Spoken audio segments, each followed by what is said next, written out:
it's likely we'll see another heatwave. That's it from me. Bye-bye.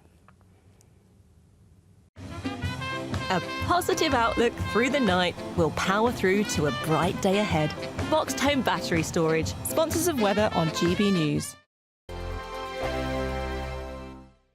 We're kick-starting summer with your chance to win our biggest cash prize to date, as there's an incredible £54,321 in tax-free cash to be won. What would you spend it on? A brand new car, the holiday of a lifetime, or just sit back, relax and remove some of those day-to-day financial stresses? For another chance to win, text cash to 63225. One entry costs £2.50 plus one standard network rate message, or text bonus to 63225. 5 entries cost £5 plus one standard network rate message. Go to gbnews.com/win. Entries start at £2.50. Call 0903 686 3232. Calls cost £2.50 plus your network access charge. Or post your name and number to GB14 PO Box 8690 Derby DE1 9TT.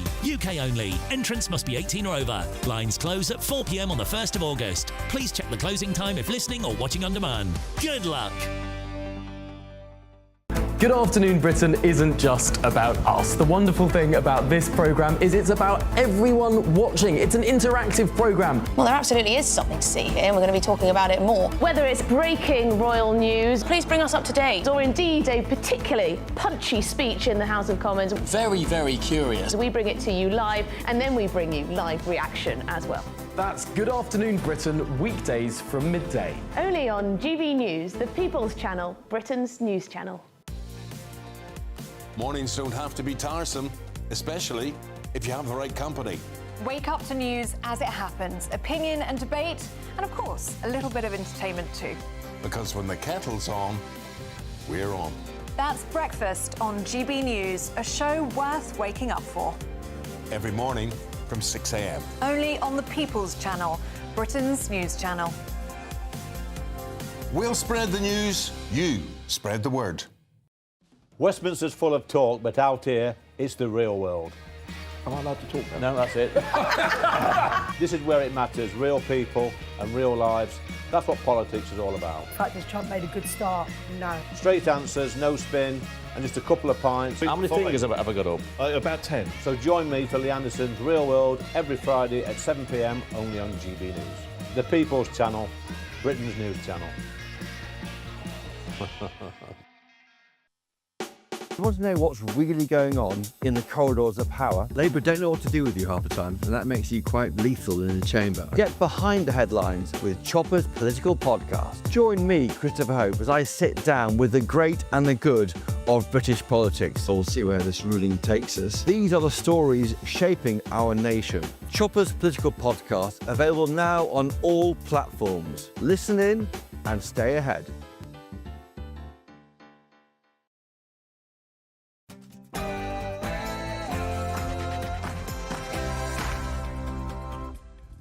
It's 9 p.m. I'm Patrick Christys. Tonight, a Slovakian paedophile gang raped a 12-year-old British schoolgirl, and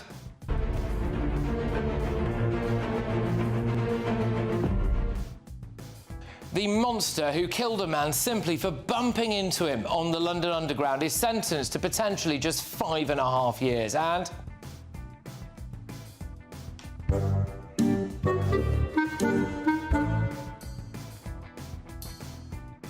well, Sir Keir Starmer has fled Britain again because decisions made in this House that stay with you for the rest of your life. This is one of them. His days are very much numbered. Huge rebellion incoming and calls for him to resign. Also, we don't just want to hear an apology, we want reparation. Yeah, well, he really meant it, because now it's happening. Labour agrees to meet reparations activists and Shame on you! Shame on you! Shame on you! But this is in a long line of actions which fundamentally undermine the right to protest. 11 serving MPs support Palestine action. Should they be banned from Parliament? Plus, literally a communist. Because I'm literally a communist. communism. The Health Secretary diverts NHS cash from wealthy areas to poor areas. On my panel tonight, we have got the Director of Popular Conservatives, Mark Littlewood, Tory MP Esther McVeigh, and journalist and broadcaster Nina Mishkov. Oh, and...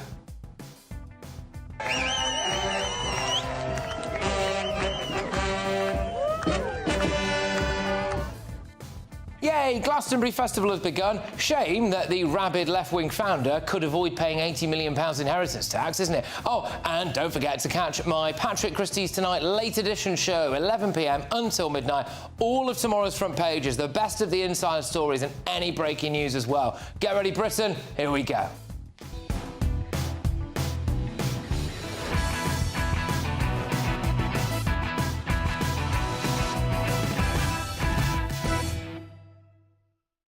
Sir Keir Starmer is on the run. Next.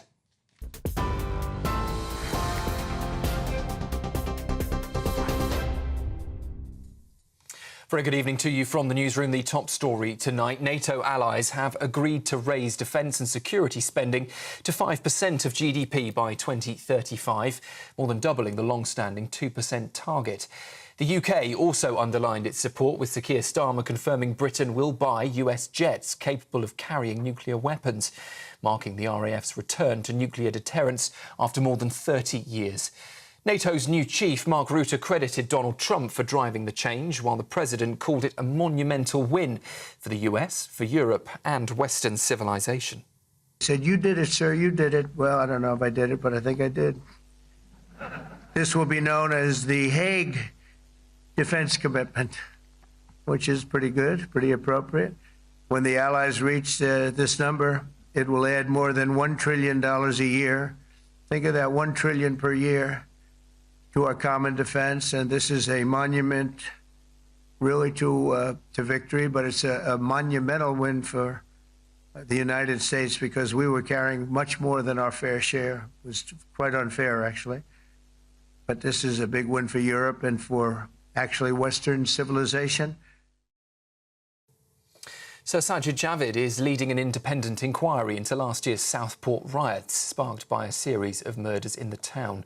Backed by both Sir Keir Starmer and Kemi Badenoch, the review aims to go beyond political blame, with Javid warning it's too simplistic to blame the far right.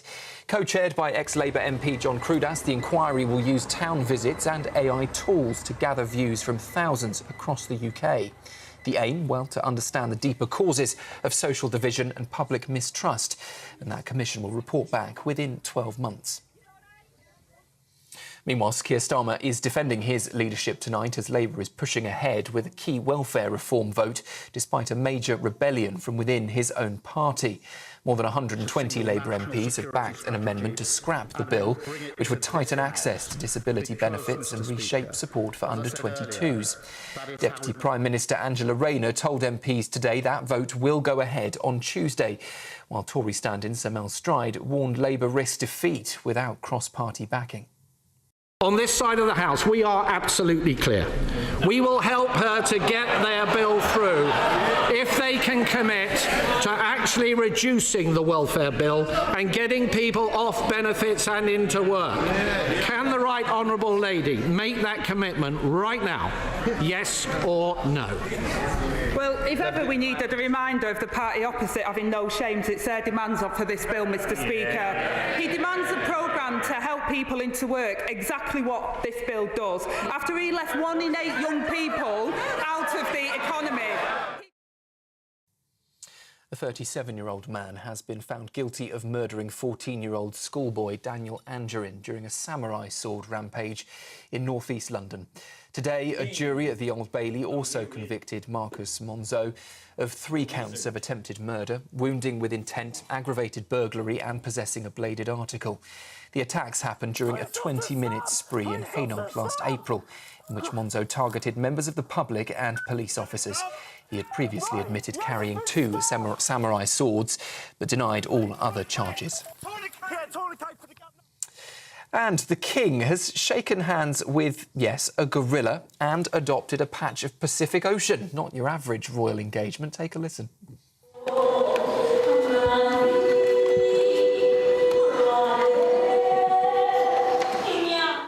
Well, at that summit on nature finance, His Majesty was made a so-called careholder of 1 whole square kilometre of marine paradise and joked, "I have green fingers," after being shown a tree that he planted himself 35 years ago, now towering tall. And yes, there were life-sized animal puppets roaming Lancaster House because, well, who said saving the planet has to be boring? Those are the latest headlines for now. I'll be back with you in an hour. Now, though, it's over to Patrick.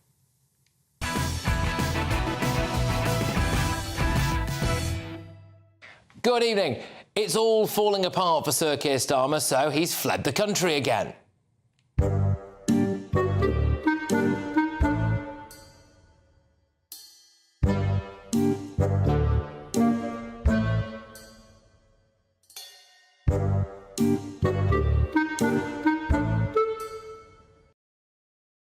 Billy no mates at NATO. Still, it's better than being President Trump's bag carrier. We all know the great Prime Minister of the UK, and we just signed a document. This is... Sorry about that. A very important document. A little windy out here. Give me that. He's been PM for less than a year and he's been on at least 26 foreign trips. He's missed PM queues for the second week running, but we know what he's trying to avoid. Wrong to balance the books on the backs of the sick and disabled people. There are alternative, more compassionate ways to balance the books. There are decisions made in this House that stay with you for the rest of your life. This is one of them. He is facing a huge rebellion over welfare reforms. Around 123 Labour MPs are set to vote against him. One of his whips has resigned over it. The man who everyone knows will replace him is doing the media rounds, sticking the knife in. The PLP delivers its collective wisdom in such numbers. It is invariably right, and it is right on this. And I would say to the government, listen to the PLP. We all want the government to succeed, but the government needs, I think, to take a more unifying path. And on this issue, it should pause, it should get back round the table. And if he doesn't, he'll take his job. Anyway, his MPs are being told that the welfare reforms are a confidence vote in Sir Keir Starmer. And they don't care. Maybe because they don't have confidence in him. And the public doesn't seem to either. Public trust in the government is at its lowest level since records began. And Sir Keir Starmer can run all he wants. But he can't hide, because eventually the British media will catch up with you. You can't govern your party. How do you govern the country? Why have you so spectacularly failed to read the mood among your MPs over this issue? You turned on the winter fuel payment. Looking at the number of Labour MPs rebelling at the moment. As your critics suggest, you don't have the political nous and judgment required for the top job. The opposition to your benefits changes is growing. Are the 120 Labour MPs who are backing the amendment among? Alongside that promise that you have to not put up taxes on those you describe as working people.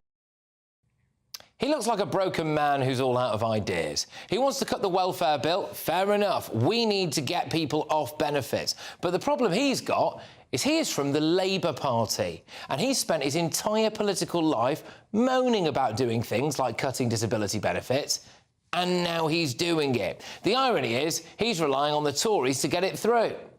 But, Mr. Speaker, on this side of the House, we are absolutely clear. We will help her to get their bill through if they can commit to actually reducing the welfare bill and getting people off benefits and into work. We are witnessing the beginning of the end for Sir Keir Starmer, and I think he knows it. Let's get thoughts of my panel. We have the Director of the Popular Conservatives, Mark Littlewood. We've got Tory MP for Tatton, Esther McVeigh, and journalist and broadcaster Nina Mishkov. Mark, Sir Keir Starmer, frankly, is on the run, isn't he, at the moment? He's on the run, he's on the ropes. It's absolutely bizarre that less than a year in, we're probably in the dying days of this government. The problem is that the dying days are going to take another 4 years because the Labour majority is so high.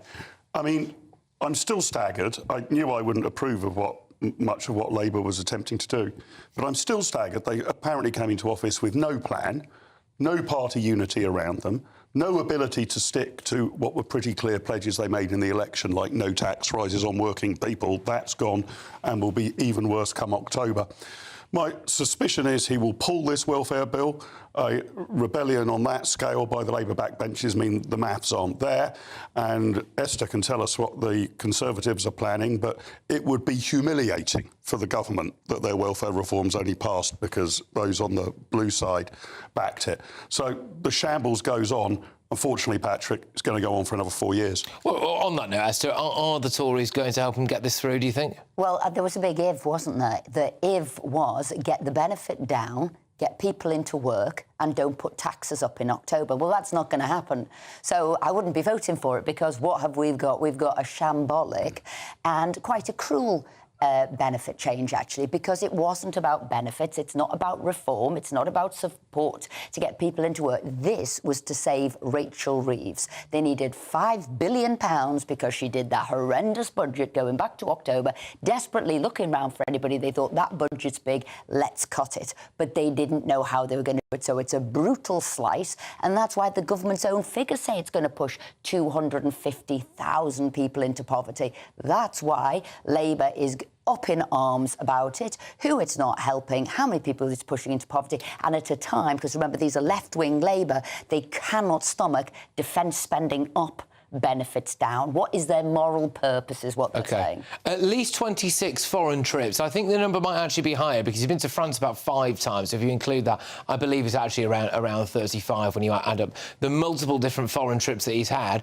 But, he's legged it, hasn't he? He doesn't want to be here. He doesn't want to face the music. He's running away.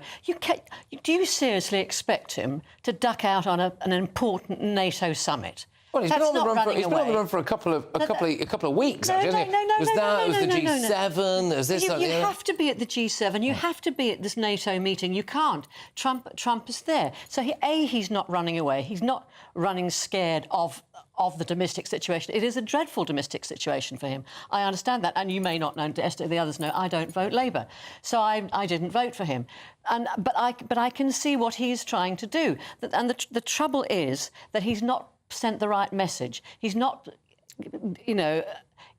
let people know that there's giving £1 billion to assist people into work. Because let's face it, the benefits bill is absolutely outrageous. And the fact that there are nearly 1 million people, young people between the ages of 16 and 24, who are either not in employment, not in training, and not in education. So this has to be done. There are kids sitting at home in their bedroom going, obviously there's some people who are really, really in need of help, but there are kids in their bedroom going, but we need a leader, don't we? I'm really not. We need a leader, today. and that bloke's looking around there, walking around like Billy No Mates, picking up papers after Donald Trump, saying things like, to be really clear, I'm really clear. So what would you do?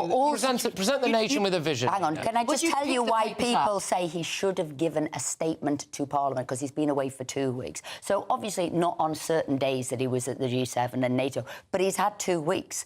And he was in voting on Friday. He was around on Monday, slapping Zelensky on the back outside Number 10. And some of the biggest things have happened in those 2 weeks. A massive U-turn on the rape gang inquiry, abortions to birth, assisted dying, and also this DWP. And what's been going on in Iran. This is it. Globalist, man of the world, international human rights lawyer. Meanwhile, everything's going on here. And he's not here. He doesn't want to be here because he realises that even now the Tories on the backbench hate him. Yeah, and he hasn't articulated a vision, especially about welfare reform. It's worth bearing in mind, even if the government succeeds in passing these proposals, and I suspect they will not, but even if they do, it's not a cut to the welfare bill. It just stops it going up as fast as it otherwise would have done. We're on track for the welfare bill, not including pensions, going north of 100 billion from about 70 billion now. This would mean it only got to about 95, 98 billion. And he's not even going to be able to get that through. He hasn't got a coherent approach to what are called PIPs, personal independence payments. These are for people who need assistance and help. But bizarrely in Britain, 1,000 new people a day are qualifying for personal independence. What unreported plague has hit the United Kingdom? Well, those are COVID numbers. Do you remember when we had the COVID death counter? Seriously, do you remember that? We had the COVID death counter during the pandemic, and it used to appear at the bottom of your screen like a little clock when Chris Whitty and co were there dishing out their slides of doom. And it would have things like 1,000 people today have done that. Why don't we do it for benefits? 1,000 people today have signed on. Well, it's a pandemic. It's outrageous that I think it's almost between a quarter and a fifth of this country are deemed disabled. 24% are deemed disabled of all British people. 24% of people in Britain are disabled. Just think about that. Also, seriously. it's down to supposedly, mental health issues. Now, where are these mental health issues suddenly springing up from? Why are people thinking that they can't? I mean, there are obviously well, in fairness, there's a lot to be depressed about, isn't there? Well, yes, there are lots of desperate people. There are people who are generally disabled and genuinely need help. But not a quarter of the population. Not a quarter of the population. So he has. So good on him for doing something about it. OK, so two questions to you, Esther. How terminal is this for Keir Starmer? I mean, we've spoken before about there wasn't a rebellion over the winter fuel payment. There wasn't a rebellion over the farmers. There wasn't a rebellion over a variety of these different deals that he's cut with the EU or Chagos or any of this stuff. Things that many people, I think, could and possibly should have rebelled about. But now the rebellion's on, isn't it? So why now, do you think? Well, sometimes there is that one thing, the straw that breaks the camel's back. And I think this, for the Labour Party, to cut benefits for disabled people, this is it. We've taken this, we've taken that. We're now going to protest on this. Equally, they've seen him do several U-turns on the winter fuel allowance, which actually was a massive issue for them.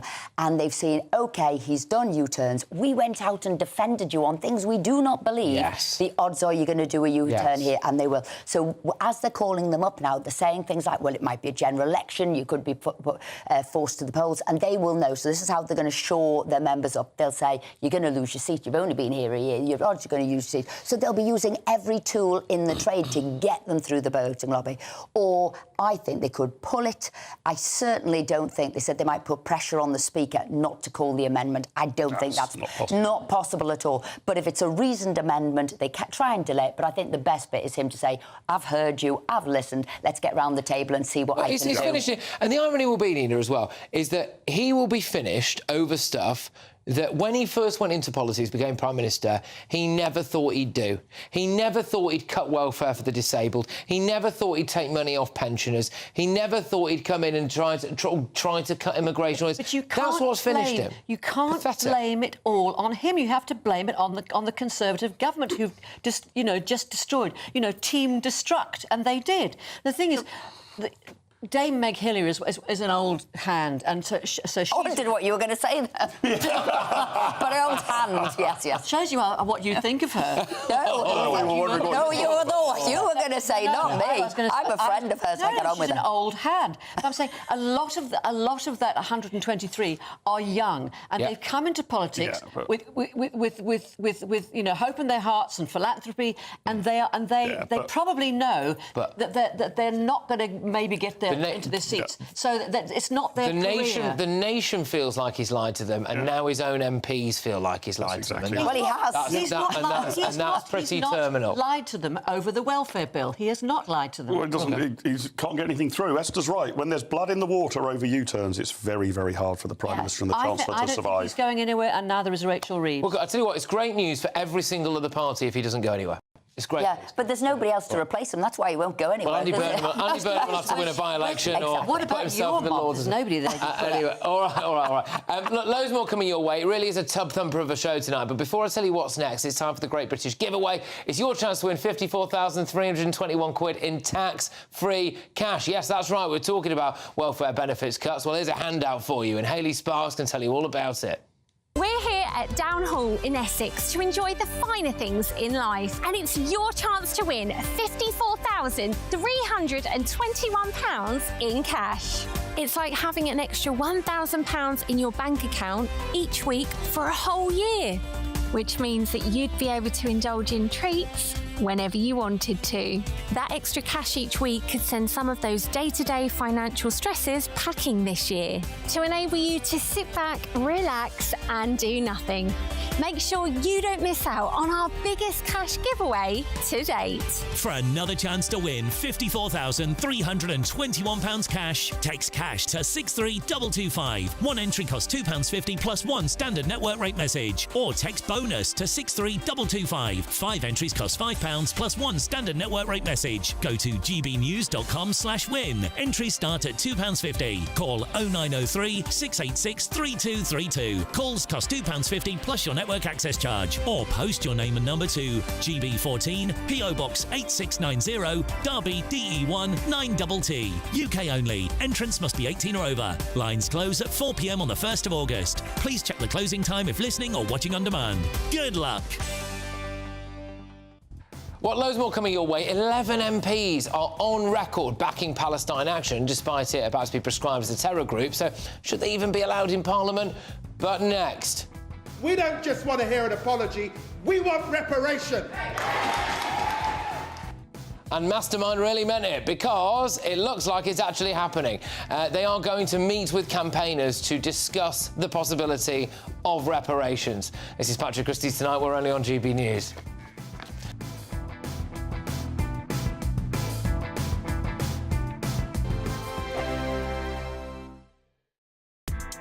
Join me, Nana Akwe, for an informative, interactive news programme with a difference. It's fun. No, he didn't say that, Dave. I'm so surprised. I think there's an element of truth to that. Join me from 3 p.m. every weekend, only on GB News, Britain's news channel.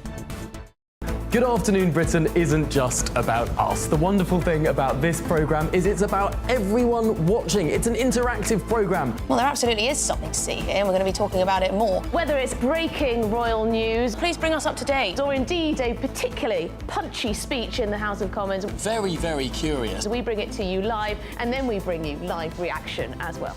That's Good Afternoon Britain, weekdays from midday. Only on GB News, the People's Channel, Britain's news channel. Mornings don't have to be tiresome, especially if you have the right company. Wake up to news as it happens, opinion and debate, and of course, a little bit of entertainment too.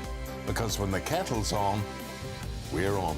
That's Breakfast on GB News, a show worth waking up for. Every morning from 6 a.m. Only on the People's Channel, Britain's news channel. We'll spread the news, you spread the word.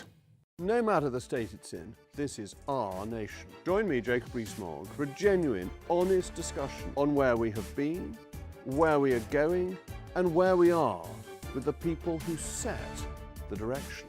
That's State of the Nation every Monday and Tuesday at 8 o'clock, only on GB News, the People's Channel. At GB News, we are proud to stand for you, for the Britain you love, for the communities you live in. That's what makes us the fearless champions of Britain. Its voices and its values. Because we, at GB News, the People's Channel, Britain's news channel. Westminster's full of talk, but out here, it's the real world. Am I allowed to talk then? No, that's it. This is where it matters, real people and real lives. That's what politics is all about. The fact is Trump made a good start, no. Straight answers, no spin, and just a couple of pints. How many fingers have I got up? About 10. So join me for Lee Anderson's Real World every Friday at 7 p.m, only on GB News. The People's Channel, Britain's news channel.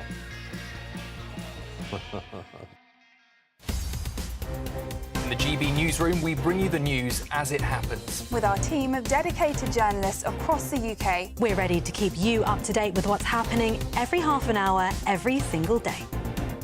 Bulletins here on GB News. The People's Channel. Britain's news channel.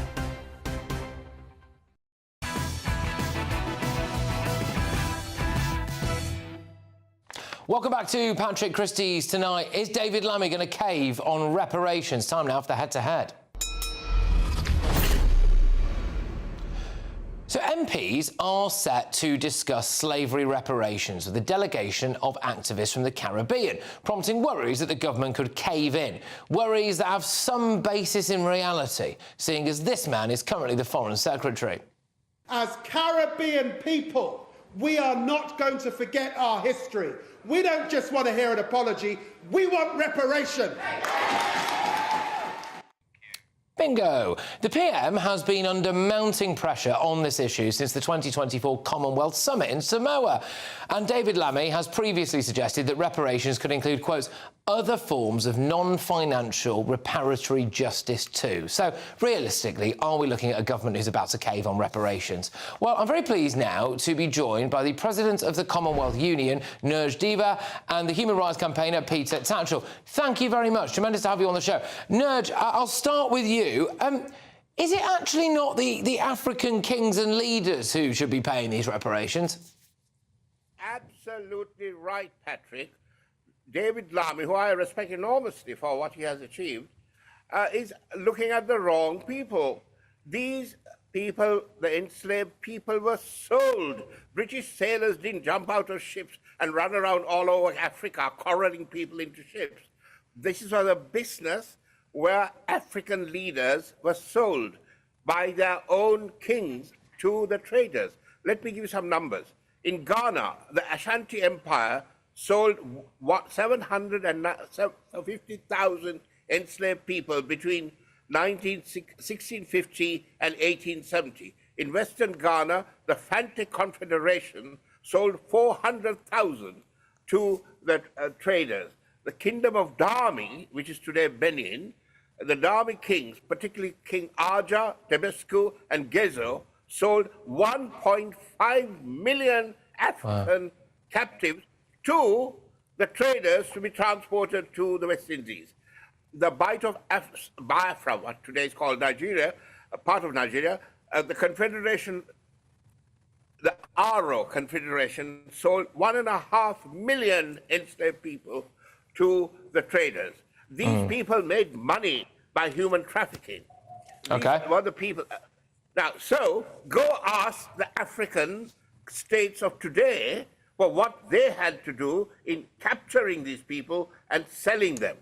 OK, all right, I'll come back to you. So Peter, then why on earth is David Lammy and the government entertaining the idea of reparations activists? Well, at the moment, they're just meeting with representatives from the Caribbean nations, not activists, but prominent citizens from those countries. Right. There's no agreement. In fact, last year, the Prime Minister said he would not agree to reparations. And given the country's financial situation right now, he also told us he wouldn't raise taxes, he's going to change his mind. But the big picture is, in 1835, Britain paid £20 million to slave owners in order to persuade them to give up their slaves. Not a penny was paid to the slaves who suffered. You know, this was a huge sum of money, the equivalent of over £3 billion in today's money. Yes, it's absolutely true that African leaders were complicit in the slave trade, but they were only complicit because they were offered financial rewards by the British. The British needed the slaves and offered the African leaders money. So just to cover, just so we know where we are now, just before I go back to Nurj. So Peter, you would be happy personally to pay for these reparations. So you're happy to pay more tax for reparations, because what we could do, Peter, really, is we could open a voluntary scheme, couldn't we, as a country, and we could allow anyone who wants to chuck in a few quid. So you'd be all right with that, would you, Peter? How much would you give, do you think, for the slaves? Well, that is one option, but as David Lammy said, there are other non-financial options. Right. We could help rebuild the damage of slavery by concluding favourable trade deals with Caribbean nations. We could But they're in the Commonwealth, aren't they? We could increase so it's already UK quite investment in those countries and their economies. Yeah. We could perhaps provide free university education to young people from those countries. These are lots of other different ways. Right, all of those things that you said there cost us money, to be fair. It's just not necessarily tax. Nurj, go on. Yeah, Peter, I have enormous respect for what you achieved in your campaigning. But I have to say that when the slaves were emancipated and removed, they were Britain invested billions of pounds in the economies of those countries. Now the land value, the value of the CARICOM countries' sugarcane, cotton, and tobacco plantations is over £3 billion. This was British investment that came into those, and that was inherited by the people who were emancipated and are now owning that asset. So not only did Britain pay reparations, which it really ought to have done in emancipating the slaves, but the value of the investment that has gone into the tobacco, sugarcane, and other plantations, which is now owned by the people of the Caribbean islands. Yeah, but initially, they are benefiting from. Yeah, if, they hadn't, if they hadn't had that, what would they have had there? Okay, Peter. Well, after emancipation, it's true that the plantations were given over to non-slave labour. There was still labour. Those African descendant people who were bought there as slaves, they worked as wage labourers, not as slaves. But the plantations, the plantations remained under the control mostly of the British plantation owners. So what? And they profited from it. They absolutely profited from it for 2 centuries afterwards. You know, we only just paid off. We only just paid off the reparations deal with the slave owners in 2015. We've been pouring out money to fund their compensation for 200 years. It's outrageous. Outrageous. It's outrageous, right? Peter, in Guyana, which is one of the largest plantation economies, Chedijaga nationalized these plantations. In every Caribbean island, it's now state-owned or people-owned. The British interest in those plantations is very small. I don't know, but I think it's probably zero, because they were nationalized. So the governments of the CARICOM countries nationalized those plantations, and they are now owned. I think they then privatized them to the local people. So this is an investment that has been made. Look, I think, honestly, I'll come back to where I start with this. I think the best thing to do would be to have a whip round in Britain. So, you know what? Here's a big pot for reparations. If you want to put your money in, go and do it. And let's see all these lovely celebs, once they've got back from Glastonbury, obviously, or Extinction Rebellion, or campaigning for Palestine Action, they can all throw their money in, and we'll see how many people in Britain really think that reparations need to be paid. But thank you very much. We've got the President of the Commonwealth Union there, Nurj Diva, and the human rights campaigner, Peter Tatchell, coming up. Wow, this is an interesting one that you might have missed. So Health Secretary Wes Streeting is diverting NHS funds from wealthy areas to working-class districts, just a week after Angela Rayner proposed to do the same with council tax. Some people think it's a good idea, other people think it's basically communism. Shame on you! Shame on you! Shame on you! Shame on you! And we are truly blessed in this country, aren't we, to have 11 MPs who are on record backing Palestine Action, even though they're going to be prescribed as a terrorist organisation. So should they now be banned from Parliament? Stay tuned. Be nice to escape the grey. Clear skies, here we come. As clear as our travel insurance. All Clear Travel Insurance sponsors GB News Travel Destinations Forecast. Plenty of heat at the moment across the Mediterranean. Most places sunny, and the peak of the heat over the next few days will be through central parts of the Mediterranean. A little cooler for the time being through Spain, Portugal, Canaries as well, where it's, well, typically breezy. And it's also breezy for the Balearics, but we've got this plume of heat now through central parts of Europe. Certainly some unusually high temperatures to Italy and to Croatia, and then later on across parts of Greece. Mid to high 30s widely. All Clear Travel Insurance sponsors GB News Travel Destinations Forecast. Hello there, good evening. Welcome to your GB News weather update from the Met Office.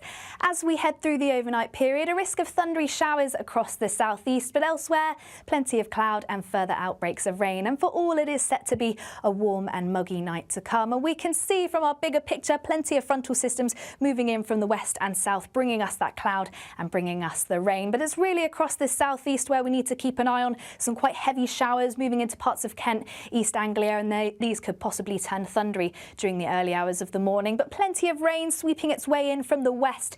This could be heavy at times, particularly across western parts of Scotland. But for all, many towns and cities not really dropping much past the mid to high teens. So it's going to be warm, muggy and feel quite uncomfortable through the overnight period.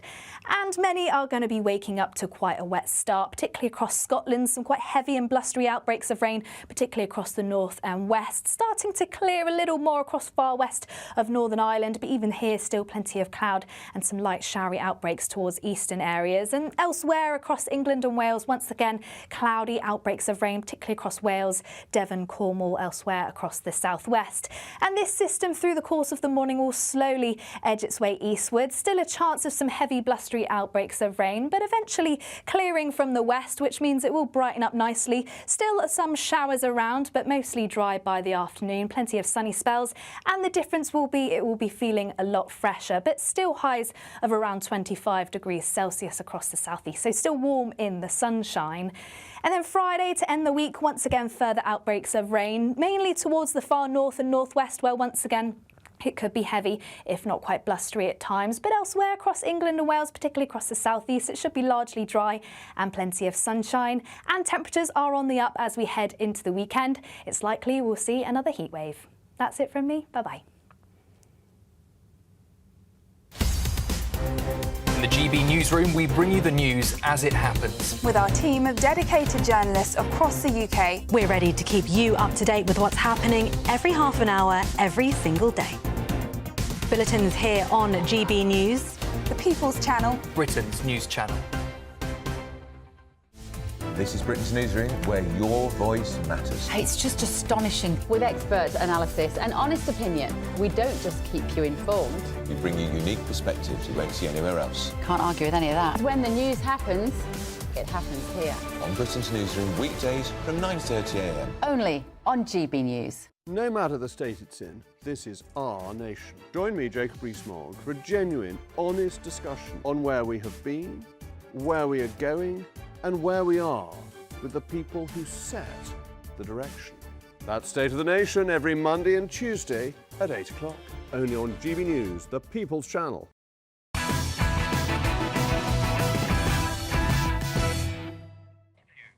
Welcome back. So, following the appalling attack on RAF Bryce Norton last week, the organisation responsible, Palestine Action, was announced that it was going to be prescribed as a terror group, meaning it's illegal to support them. However, not all of our lawmakers seem to have got the memo and are being rather open to the opposition of that prescription. So let's just take a look, shall we? Our rogues gallery. In a shock to nobody, we've got the usual suspects. There we go. The aggrieved independents kicked out of Labour: Jeremy Corbyn, John McDonnell, Zara Sultana, Apsana Begum. And then the ones actually holding on to their Labour membership, we've got Kim Johnson, Richard Bergen, Diane Abbott, Nadia Whittam. What else have we got here? And from elsewhere in the Commons, the hard left, we've got Ellie Chowns, we've got Sian Berry, Green Party as well. Finally, Liz Saville-Roberts of Plaid Cymru, for whatever they're worth. I mean, there we go. And then take a look at what Labour MP Clive Lewis had to say. Should cherish and protect the right to protest, but this is in a long line of actions by not just my government, but the government before, which has fundamentally undermined the right to protest. Right, so should these people who support Palestine Action be allowed in Parliament? I'm joined now by research fellow at the Henry Jackson Society, Andrew Fox. Andrew, thank you very much. Should we prescribe those MPs?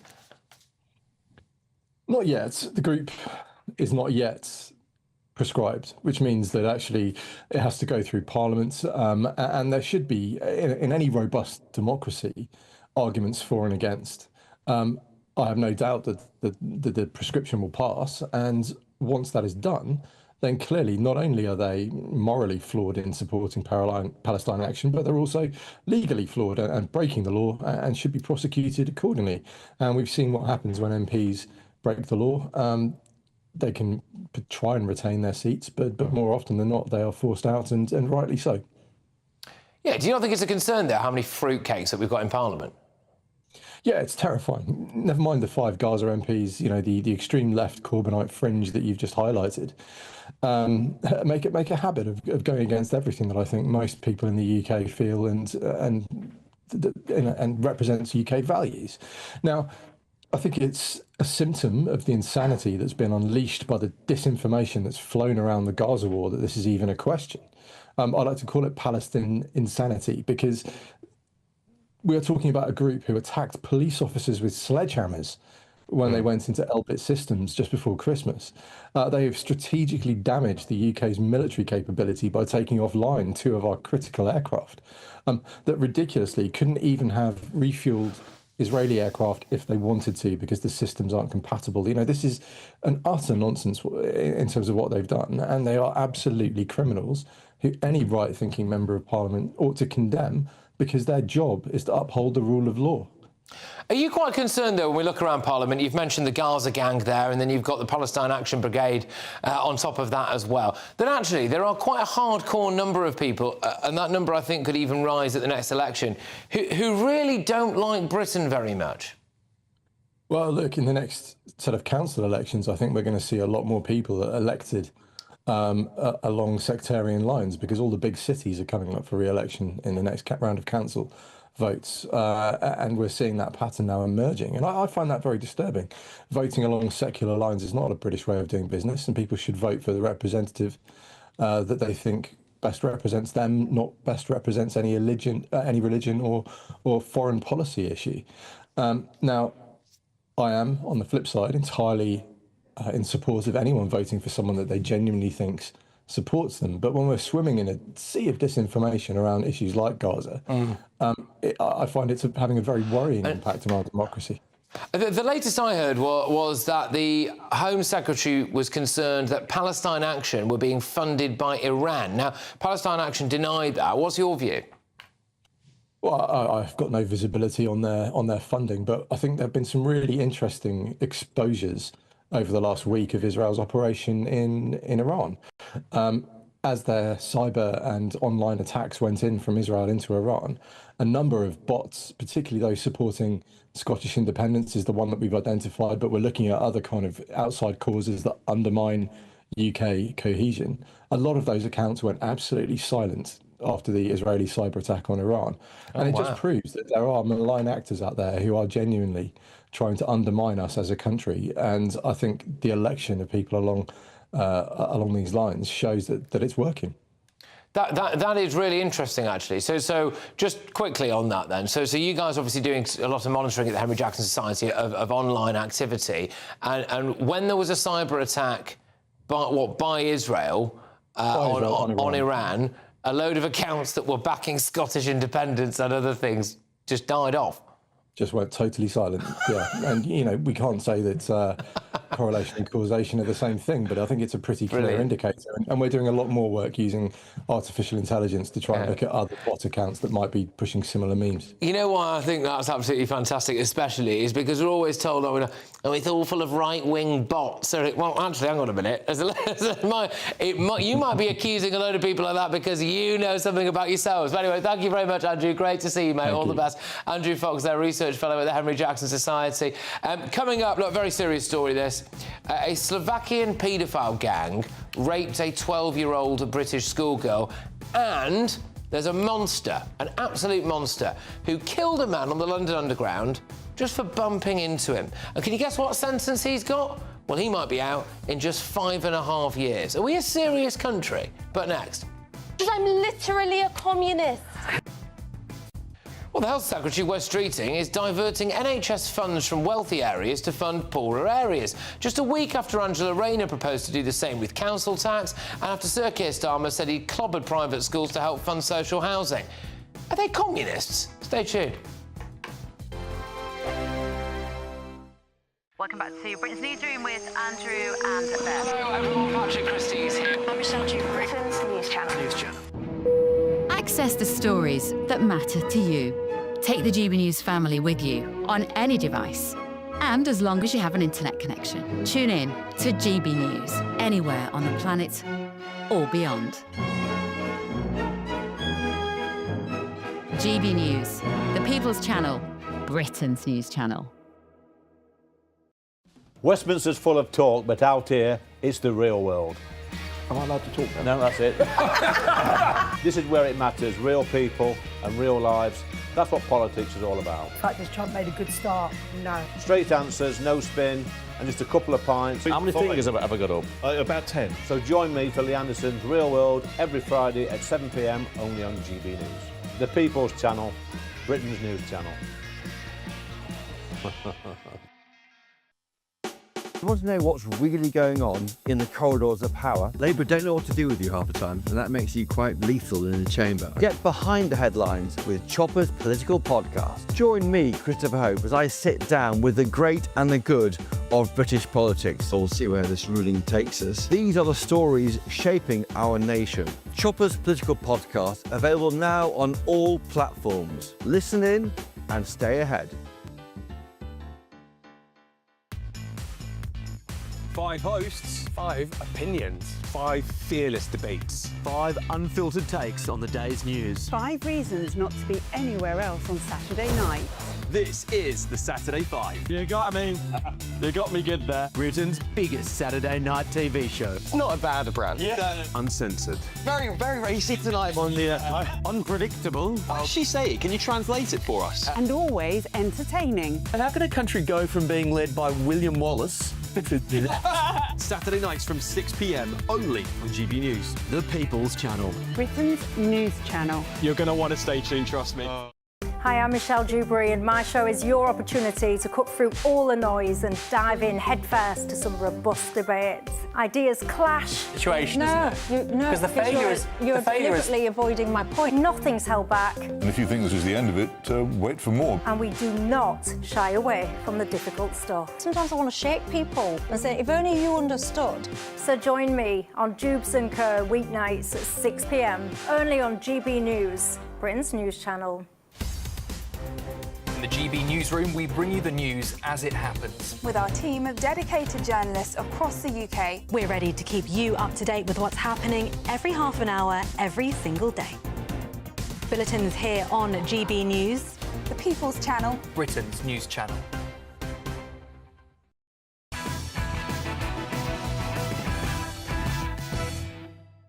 Welcome back. So, this is interesting. Health Secretary Wes Streeting is taking quite a significant step towards ensuring that all patients get the same standard of care wherever they live in England. That's how he's selling it, OK? During a speech in Blackpool, the Health Secretary vowed that England's poorest areas will get billions in extra health funding under new government plans. However, the question, of course, is where does this money come from? And it appears that this money could come from the wealthier areas. So an extra £2.2 billion will be provided immediately as a down payment to the NHS in deprived areas. But of course, if you are essentially taking from the rich and giving it to the poor, but not quite like that, and then you've also got Angela Rayner, haven't you, saying that she's going to make people in wealthier areas pay more council tax to fund other people. Then you've got Keir Starmer slapping a load of tax on people who send their kids to private school so that you can fund social housing for people who obviously can't afford anything, really, or won't work. It starts to look a little bit like communism, I think, doesn't it? So joining us now is the Chief of Staff at the Good Growth Foundation, Louisa Dollimore. Louisa, thank you very, very much. Why are people being penalised for going out, working hard and earning a good living? I don't think this is a situation where people are being penalised. This is a situation where it's really about fairness. So we've had a healthcare system where some areas have received more funding than others historically. You know, in working class areas, GPs can receive as much as 10% less on average. And this is about levelling the playing field. I don't think anyone watching this would think that it's right that depending on where you live, you might get better or worse healthcare. No, I get it, but why should people? So, for example, if you look at things like the council tax stuff as well, why should people who maybe already pay more tax because they earn more money then have that ripped away from them to go and pay for parts of, say, Birmingham, where some people, frankly, can't be bothered to work? Well, this is precisely about what's best for the economy and what can help people back into work. For example, we have 2.8 million people in this country who are too sick to work. And in areas which have historically had less healthcare funding, that's the areas where you have more people who are off sick. So by investing funding into those areas that need it the most, you're being realist. You're going, this is where it's going to make the most difference, where you're going to get the most people off waiting lists, you're going to get the most people back on their feet and back into work, and that's ultimately what's best for the economy. Do you think there's a risk here that the social contract is going to be completely shattered? I mean, people are already paying through the nose when it comes to council tax. People are already seeing the slow decline of British society, and we already feel as though we're paying a lot of stuff for people who either really shouldn't be here or maybe who've just arrived or can't be bothered to work, as I've said as well. So if you then have people who are already struggling to access NHS services in certain wealthier parts of the country, being told that they're going to have to pay more money so that people in other parts of the country can get an improved service, it makes you think, what's the point of getting up in the morning, going and working hard and trying to earn that extra £100 or £200 a month? Because actually people like West Streeting are just going to wrestle it off you. We should never have a situation at all where people can't access the healthcare that they need. But policies like this, where you're targeting NHS funding at the places that need it the most, what that does is it cuts waiting lists, it gets more people back on their feet, but it also frees up funding elsewhere. Because, for example, if you can put money into communities, if you can put money into GPs, which is what this policy is about, you stop people ending up in hospitals, which is frankly very expensive. And if you stop people ending up in hospitals, you have more money for the system all round. So it's a long-term approach to saving money. You say that, but we've already got a record number of millionaires leaving Britain. They're off in unbelievable numbers, right? So it's not actually going to be the wealthiest of the wealthy that pay, is it? It's going to be a lot more people in the middle class. And what I worry that Labour's definition of wealthy is not actually necessarily true. I mean, we saw the way that they've treated people who dared to send their children to private school, many of whom live in very modest homes, have very, very modest incomes, but dedicate a huge proportion of that income to private school. And Labour basically told them that they could go and screw themselves. And so is this not what's going to happen here? People who just, drive a white van but use all their money to try to get on in life, they're going to be the ones who get clobbered. But people who, can't be bothered really and just stick their hand out for the state, they get an uptick in their lifestyles. I think what this is actually about is people who are already feeling like they're getting clobbered, like they are struggling with their cost of living. You're absolutely right, bills are rising. This is about those people having a fair chance to access healthcare. Sorry, I'm having some trouble with the lights. It's fine, don't worry, it's good. You soldiered on through there remarkably well, so it's good. I'm hoping they don't go out again. This is about those people who feel like they're being clobbered, having a fair chance to access healthcare, because you're totally right. Those people shouldn't have a hard time and it shouldn't get worse. They need policies like this where you're investing in the areas that need it the most. Look, but I just want to make it very clear. I'm all for people getting better healthcare, clearly, and there are parts of Britain where they are, struggling, right, when it comes to this kind of stuff. But I just think Labour's response to it is basically just go, who can afford to pay a little bit more? You afford to pay a little bit more, and then you kind of keep wringing that towel out a bit, and then it makes people, sucks the aspiration out of people. That would be my concern. But anyway, thank you very, very much. Always a pleasure to see you, and I hope to see you again very, very soon. Lit up or otherwise. It was fine either way. Thank you very much. Thank you very so there we go. It's Louisa Dollamore there, who is Chief of Staff at the Good Growth Foundation. Right, well, we have got a heck of a lot more coming your way. In fact, at 10 p.m, we are going to be rounding up a couple of absolutely devastating crime stories for you, all right? And I think you should all be aware of these. So the first one is an asylum seeker that we can't deport because, get this, in his home country, they would make him shave his beard, all right? Then we've got a Slovakian paedophile gang. They don't seem to be going anywhere.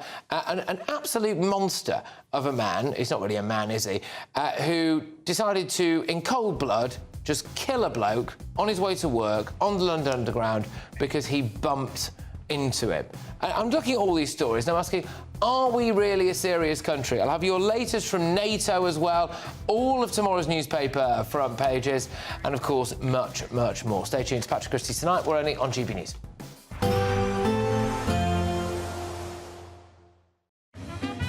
A positive outlook through the night will power through to a bright day ahead. Boxed home battery storage, sponsors of weather on GB News. Hello there, good evening. Welcome to your GB News weather update from the Met Office. As we head through the overnight period, a risk of thundery showers across the southeast, but elsewhere, plenty of cloud and further outbreaks of rain. And for all, it is set to be a warm and muggy night to come. And we can see from our bigger picture, plenty of frontal systems moving in from the west and south, bringing us that cloud and bringing us the rain. But it's really across the southeast where we need to keep an eye on some quite heavy showers moving into parts of Kent, East Anglia, and these could possibly turn thundery during the early hours of the morning, but plenty of rain sweeping its way in from the west. This could be heavy at times, particularly across western parts of Scotland, but for all, many towns and cities not really dropping much past the mid to high teens, so it's going to be warm, muggy and feel quite uncomfortable through the overnight period. And many are going to be waking up to quite a wet start, particularly across Scotland, some quite heavy and blustery outbreaks of rain, particularly across the north and west, starting to clear a little more across far west of Northern Ireland, but even here still plenty of cloud and some light showery outbreaks towards eastern areas. And elsewhere across England and Wales, once again, cloudy outbreaks of rain, particularly across Wales, Devon, Cornwall, elsewhere across the southwest. And this system through the course of the morning will slowly edge its way eastward. Still a chance of some heavy blustery outbreaks of rain, but eventually clearing from the west, which means it will brighten up nicely. Still some showers around, but mostly dry by the afternoon. Plenty of sunny spells, and the difference will be it will be feeling a lot fresher, but still highs of around 25 degrees Celsius across the southeast, so still warm in the sunshine. And then Friday to end the week, once again further outbreaks of rain, mainly towards the far north and northwest, where once again it could be heavy, if not quite blustery at times, but elsewhere across England and Wales, particularly across the southeast, it should be largely dry and plenty of sunshine. And temperatures are on the up as we head into the weekend. It's likely we'll see another heat wave. That's it from me. Bye-bye. A positive outlook through the night will power through to a bright day ahead. Boxed home battery storage, sponsors of weather on GB News. £54,321 in totally tax-free cash could make your year the best yet. How would you react if you got that winning call? Oh my God, I'm going to cry. Oh my God. Thank you. You weren't expecting to get that call today, were you? No, I wasn't. For another chance to win £54,321 cash, text cash to 63225. One entry costs £2.50 plus one standard network rate message. Or text bonus to 63225. 5 entries cost £5 plus one standard network rate message. Go to gbnews.com/win. Entries start at £2.50. Call 0903 686 3232. Calls cost £2.50 plus your network access charge. Or post your name and number to GB14 PO Box 8690 Derby DE1 9TT. UK only. Entrance must be 18 or over. Lines close at 4 p.m. on the 1st of August. Please check the closing time if listening or watching on demand. Westminster's full of talk, but out here, it's the real world. Am I allowed to talk now? No, that's it. This is where it matters. Real people and real lives. That's what politics is all about. The fact is Trump made a good start. No. Straight answers, no spin, and just a couple of pints. How many fingers have I got up? About 10. So join me for Lee Anderson's Real World every Friday at 7 p.m. only on GB News. The People's Channel, Britain's news channel. At GB News, we love to hear from you, our viewers and listeners. So drop us a line at gbnews.com/your say. There you can talk to each other and also to the presenters live on air. gbnews.com/your say, because GB News is your channel, Britain's news channel. Join me, Nana Akweer, for an informative, interactive news programme with a difference. It's fun. No, you didn't say that, Dan. I'm so surprised. I think there's an element of truth to that. Join me from 3 p.m. every weekend, only on GB News, Britain's news channel. Mornings don't have to be tiresome, especially if you have the right company. Wake up to news as it happens, opinion and debate, and of course, a little bit of entertainment too. Because when the kettle's on, we're on. That's Breakfast on GB News, a show worth waking up for. Every morning from 6 a.m. Only on the People's Channel, Britain's news channel. We'll spread the news, you spread the word. No matter the state it's in, this is our nation. Join me, Jacob Rees-Mogg, for a genuine, honest discussion on where we have been, where we are going, and where we are with the people who set the direction. That's State of the Nation every Monday and Tuesday at 8 o'clock. Only on GB News, the People's Channel.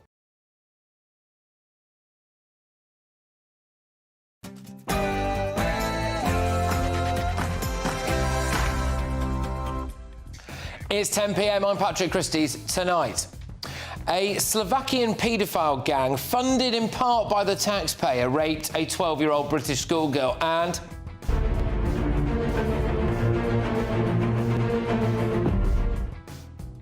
That's the monster who killed a man simply for bumping into him on the London Underground, and he's been sentenced to around 5.5 years. Shocking stuff. And...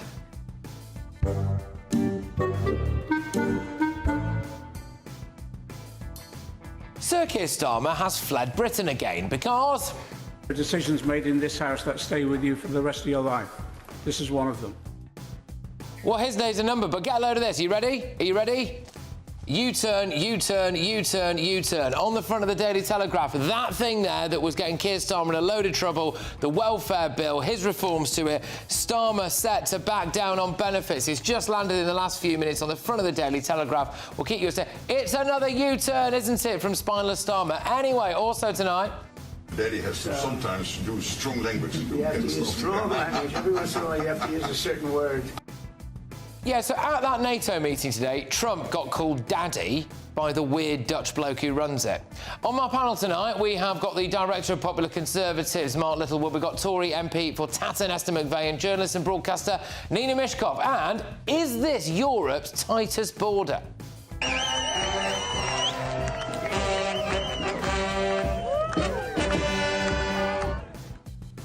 I'll whiz you through all of the madness at today's Glastonbury, but can you tell me what this guy did wrong? I'm sorry, I've just been totally thrown by Yeah, I can mistake. imagine. I can imagine. I'm a little thrown by that also, if I'm being honest. And don't forget to catch Patrick Christys tonight, late edition, 11 p.m. until midnight for all of tomorrow's newspaper front pages, the inside stories and any breaking news. Get ready, Britain, here we go.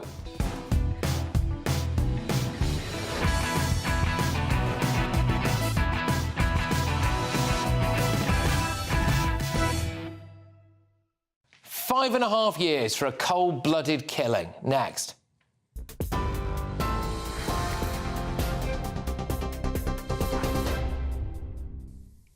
Very good evening to you. The top story tonight. Well, NATO leaders have agreed to ramp up defence spending to 5% of GDP by 2035 after months of pressure from Donald Trump. The US president called it a big win today for Europe and Western civilization at the summit in The Hague. He said, "You did it, sir, you did it." Well, I don't know if I did it, but I think I did. This will be known as the Hague Defense Commitment, which is pretty good, pretty appropriate. When the Allies reach this number, it will add more than $1 trillion a year. Think of that, $1 trillion per year to our common defense. And this is a monument really to victory, but it's a monumental win for the United States because we were carrying much more than our fair share. It was quite unfair, actually. But this is a big win for Europe and for actually Western civilization. Reports tonight in the papers suggest that Sir Keir Starmer has been speaking with Ukraine's president and fellow NATO leaders amid warnings of the long-term threat from Russia and terrorism. Joined by leaders from France, Germany, Italy and Poland, the Prime Minister said there was now an opportunity to increase pressure on Russia and ramp up support for Ukraine. The group condemned recent Russian attacks on civilians, agreeing that President Putin has shown no genuine interest in peace. Sir Keir Starmer is also reportedly preparing to water down Labour's flagship welfare reforms to avoid the first Commons defeat of his premiership. So far, 123 Labour MPs have now backed a rebel amendment to block the bill, forcing Downing Street tonight to consider a climb down. The plans include cutting disability benefits and halving universal credit support. Critics warn they could push 250,000 people into poverty.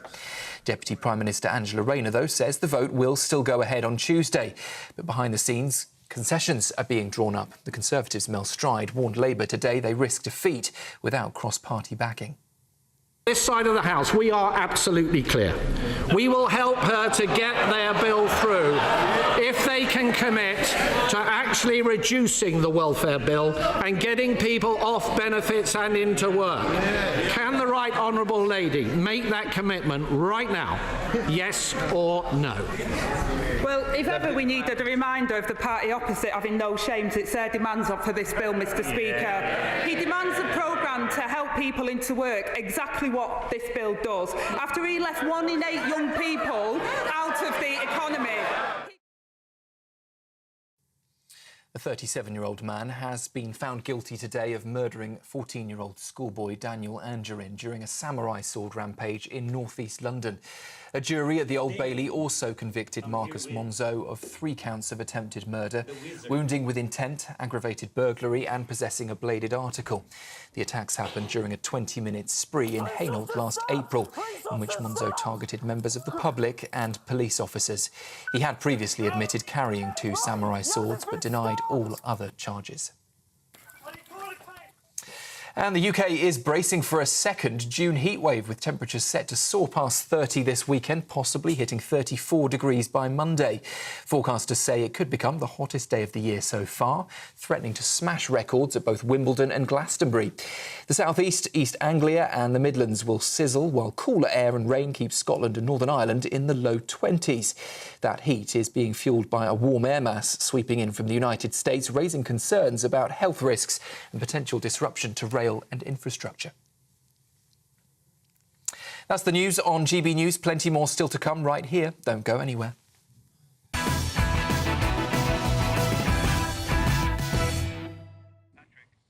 This is the face of modern Britain. Rakeem Miles, a 23-year-old low-life waste of oxygen, punched a man to death on the London Underground because he accidentally brushed past him. Now look at this guy, OK? Samuel Winter had his whole life ahead of him. A model citizen, by all accounts, an AI engineer. Now he's gone.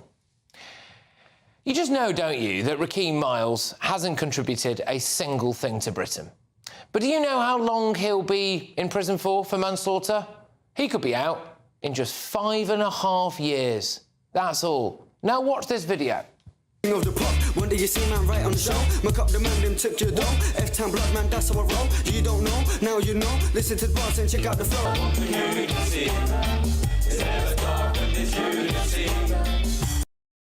That is a taxpayer-funded rap video about how a lack of respect for other cultures might lead to racism and violence. This Slovakian man is in that video, and he is one of 3 Slovakian men who kidnapped a 12-year-old British schoolgirl and then repeatedly raped her. They plied her with drugs and subjected her to the most horrific ordeal, which took place in this squalid caravan. Just disgusting, isn't it? Imagine what she went through. What have any of those men ever contributed to Britain? Now, I'm not sure they'll even be deported, by the way. And do you know who else we can't deport? An asylum seeker from Tajikistan who has to stay in Britain because he'd been made to shave off his beard back in Tajikistan. Men in the country with beards are apparently arrested, shaved against their will, and have their fingerprints taken by police. It is part of a government campaign to try to prevent men from becoming radicalised and joining Islamic extremist terror groups. So Britain, of course, naturally, has allowed him to stay.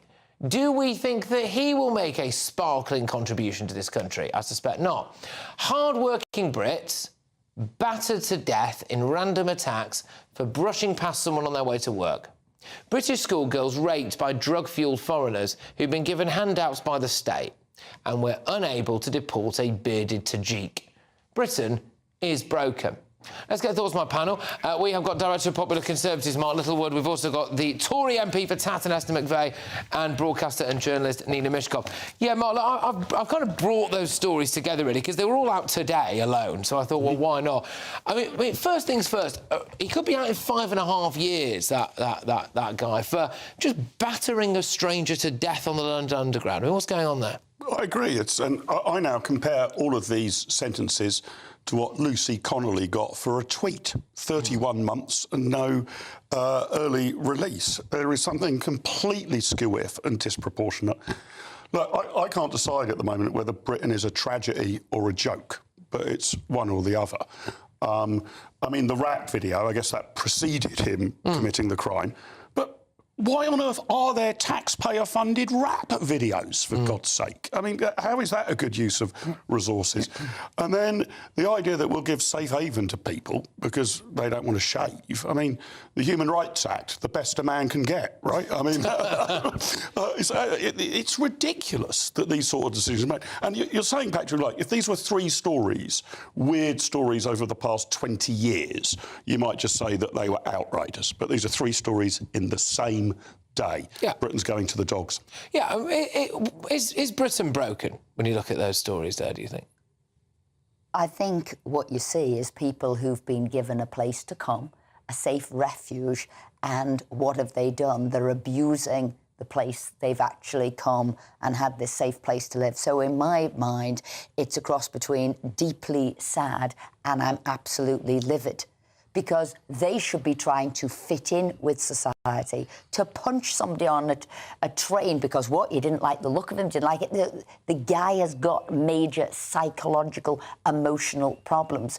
And that comes to who are we letting into the country and why are we letting them into the country? So that guy, I think, unfortunately for us, I think was actually British, that guy, right? Oh, my. But this is the thing. But again, it appears that he spent his life living in social housing. He's 23 years old. It doesn't look like he's ever contributed a single thing to Britain.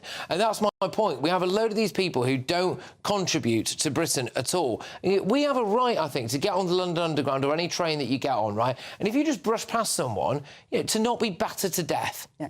I mean, this is, I always say, a reason why you should be going to work, a reason why you should have purpose in your life, a reason that you should be adding in society, because you need that for discipline, to have self-esteem, to have some money. And that's why, you know, I agree with kind of a load of benefit changes, because I think you need to be doing something. You can't be just sat at home doing nothing, smoking ganja, doing whatever, and your life's running away. But he could be out in 5.5 years, Nina. Is that the price of a life? There you go. We've weighed up the price of a young lad who was a community volunteer, who had a good, well-paid job, but he paid quite a bit of tax work as an AI engineer, and his life is worth what, 5.5 years in prison? It's a shocker. It really is. And the thing is, I mean, so what was the actual sentence handed down? I mean, was it 10? 8 years, but he's up for parole in 5.5 years. That's manslaughter as opposed to murder. I mean, but I think that's actually across the board. That's what you'd get if you were a white guy in a pub who didn't like somebody, you know, going past them to the bar to get their drink and just going, oh, you know, and manslaughter. He wouldn't have got any more than that. So I think that is across the board. The guy... But it needs to be more, doesn't it? I mean, life needs to be... Yes, I mean, I think we're all agreeing on that. It needs to be more. The thing is, our prisons are full.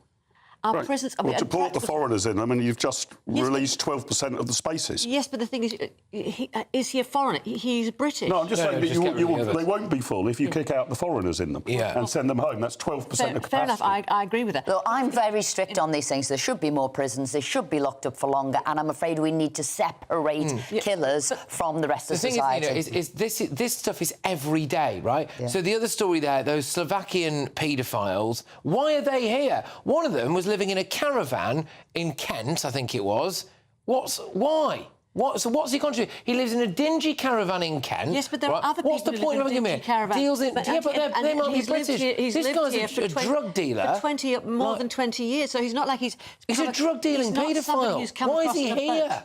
It doesn't matter how he came across. It matters what he does while he's here. The mode of transport into the country is not the main concern. There are many, sadly, and unfortunately, and tragically, and horrifically, people who live like that. And they're not all people who've come across on a boat. They're not all people who were... I get it, but what I am saying is, when you look at these people, do you not think it makes you think, Mark, why have we got so many people like this in Britain? Well, it's very easy to explain, because we're a soft touch. You can come over here quite easily. It is incredibly easy to seek asylum. Considerable majority of applications... Hang on one second, Nina. Hang on one second. You can seek asylum, you can get refugee status. We have an unbelievably generous welfare state. I am unsurprised. If you set up the rules this way, you will get this sort of behaviour. And I'm with you, Patrick. I think our immigration system should be geared to what contribution are you going to make? Yes. Right? Now, the amount that the government spends every year is about £17,000 per head. If you're not contributing that in tax, you are a net beneficiary, not a net contributor. And I want people who are coming in to be expected to pay £17,000 each every year. And if ever there was a time you could do that, it is now, because the country's furious when they see degenerates who are doing horrific things in this country. And they say, why are you here? You're quite right. That's what people... So now is the time to get those rules changed, deport foreign criminals and lock the rest up. What about the indigenous people who live lock them up? Thanks to your mob, there aren't the spaces. But we can't deport British people. No, exactly. Well, to be fair, they did actually build... They did actually start building 5 new prisons. But 3 are built, and they needed... No, they were running hot, and you could have kept them running hot. This is nonsense. Do you get, Nina, that I think now, increasingly, more so than I've ever known it, people are walking around the streets of Britain, and they genuinely are, a lot of the time, looking around and going, why are you here? Why are you here? I ask myself, well, why are there so many Brits who you would see are natural white British people who live like that too? Yeah, but there's two different points. Two different points. No, it is. Because I'm not... Look, Nina, if you are British and you're committing crime, lock you up. But those people who've just arrived here who were committing crime, why are they here? And lock them up, send them home. The case of the guy who punched the guy on the escalator, he is British. He is, You look at the horrendous paedophile. The rap video was done 9 years ago before anything, so it's not like the government supported a known paedophile. No. Let's get that straight, because you implied that the government supported them, and these were people that they were perfectly supposedly normal. But they were Slovakians who'd come into the country. Yeah. Well, I'm just saying, but they were foreign. Perfectly normal. Well, but then I'm foreign too. Oh, go on. But have you committed any crimes? Have you killed any? Have you punched anybody? It's your society, Nina. Yeah. That's the difference. The thing is, but there are so many people who do not contribute the £17,000. Right. Let's deport all of them. Let's deport white British too. Well, you can't deport Brits. Well, no, why not? Why not? Because let's deport everybody. Let's just deal with the other aspects of it, which is... So it's almost like I planned this, really, because, as it turns out, we can't deport people, including the bearded man from Tajikistan. Unbelievable. Right? The bearded man from Tajikistan can't go anywhere because in Tajikistan, they might make him shave his beard. And what he said to the immigration judge was, well, if they made me, then I would shave it, but I'd rather not. Right? And they said, well, what we hadn't considered was maybe he'd be shaving his beard under duress, and maybe his beard's a religious symbol, and if he has to shave it, it's persecution. So you can stay in Britain. Come on. This is absolutely unbelievable. This is absolutely unbelievable. Tajikistan appears to have some pretty weird rules around beards. But that's not my problem, and that's not the UK's problem. I'm with them. I love beards. OK, Nina supports the Tajikistani policy on beards. But the idea that is anywhere close to grounds for staying in the United Kingdom, that counts as persecution, is utterly feeble. We're also in danger of seeing a whole range of cases which are about healthcare in other countries not being as good as British healthcare. Yeah. But it's the national British health system. It's not the international healthcare system. These are not our problems. When you're forced to shave your beard off back home, he should have gone. But this is also a problem with the judiciary, or the tribunal judge, or whatever. If they are the mental gymnastics that these people are doing in order to keep people here in Britain, I find astonishing. They've gone through round the houses, at its core is a bloke with a beard from Tajikistan, who, by all accounts, other than the beard, would have failed his asylum case. And because of the beard, he's allowed to stay. This is nuts, isn't It's making a mockery out of all of us. And you're quite right. This is why now people are calling to get rid of the European Convention on Human Rights, get rid of this Human Rights Act, because it is being used against us. The principles that were put down might have made sense 50 years ago, they might have made sense, but you're right. What lawyers are doing now to try and win their case is doing gymnastics with words, with the law. But we are the soft touch, and it is being turned on us, and we're paying for it. Do you think we're right to keep the bearded man from Tajikistan? No, and the thing is, if you read the story to the end, it's gone to another appeal. So he hasn't.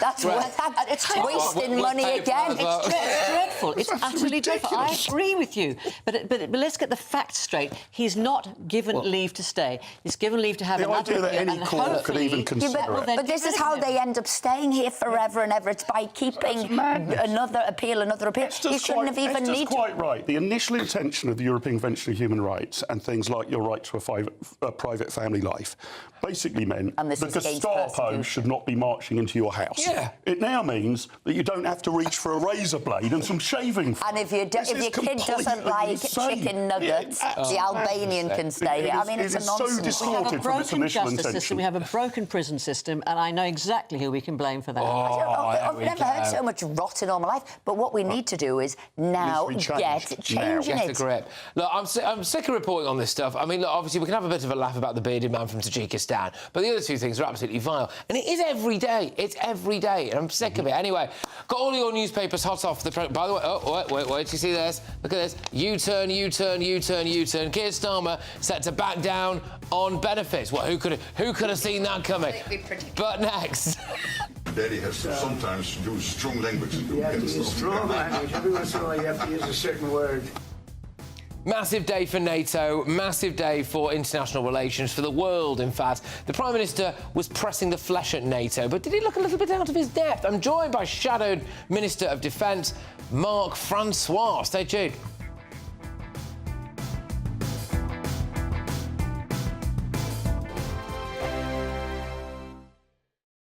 Westminster's full of talk, but out here, it's the real world. Am I allowed to talk now? No, that's it. This is where it matters. Real people and real lives. That's what politics is all about. The fact is Trump made a good start. No. Straight answers, no spin, and just a couple of pints. How many fingers have I got up? About 10. So join me for Lee Anderson's Real World every Friday at 7 p.m. only on GB News. The People's Channel, Britain's news channel.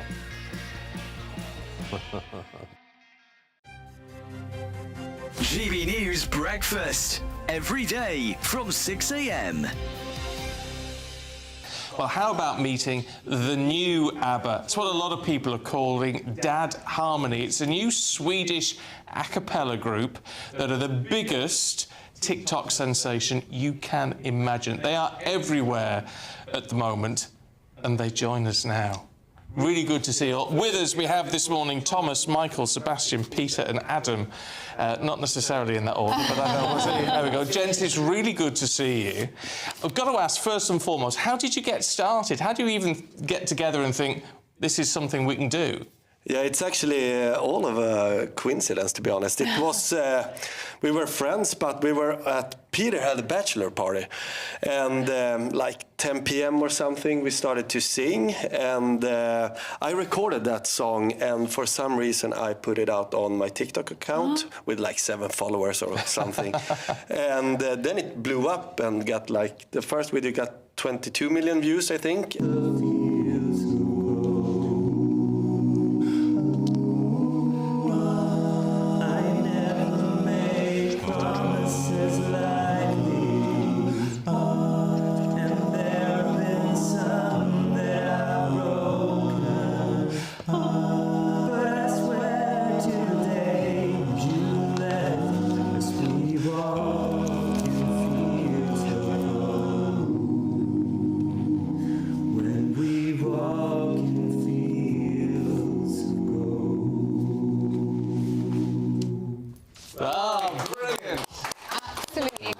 Beautiful.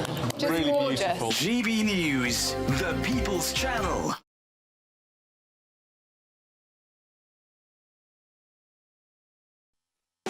You want to know what's really going on in the corridors of power? Labour don't know what to do with you half the time, and that makes you quite lethal in the chamber. Get behind the headlines with Chopper's Political Podcast. Join me, Christopher Hope, as I sit down with the great and the good of British politics. We'll see where this ruling takes us. These are the stories shaping our nation. Chopper's Political Podcast, available now on all platforms. Listen in and stay ahead.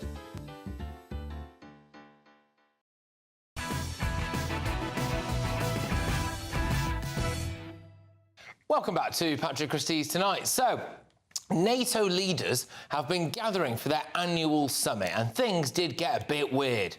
Daddy has to sometimes use strong language. You have to use strong language. Every once in a while you have to use a certain word. Look, you might have missed that. So that's the head of NATO there calling President Trump Daddy. We are being led by weirdos, aren't we? The US president held a presser threatening Spain with tariffs if they don't up their defence spending, and hit out at fake news media who claimed that US strikes on Iran were unsuccessful. I had a call that the pilots and the people on the plane, we all said it was hit. But we don't think it was really maybe hit that badly. And they were devastated. They put their lives on the line, and then they have, and I'm not referring to you, but real scum come out and write reports that are as negative as they could possibly be. Strong stuff. So the UK, though, was, of course, represented by our dear leader, the Prime Minister, Sir Keir Starmer, who, in my view, did look rather uncomfortable, and possibly a little bit out of his depth as well. And the Prime Minister held the obligatory press conference afterwards. Our very own Catherine Forster asked how he was going to pay for this increase in defence spending. Not entirely sure she got an answer. That is why we've made these defence commitments. We are living in a more volatile world. I think everybody in the country accepts that. We have to rise to that challenge, and it is right that we set it out over a number of years so we get the trajectory right. Yeah, not an answer, that was it. Clear as mud. Is it me, or does the Prime Minister look a little bit out of place at some of these meetings? I'm joined now by Shadow Defence Minister Mark Francois. Mark, thank you very much. Tremendous to see you. OK, so basically, I suppose the big announcement today is that we are going to be spending about 5% of our GDP on defence. That's what Keir Starmer says. Is it right? Is it enough? Go on. No, look, this is the National Security Strategy document that was published yesterday. Now, forgive me, Patrick, but, you know, one of the things I learned when I was debating Brexit for years is you always read the small print. So this is the introduction to the document from the Prime Minister. These are his words, although in print.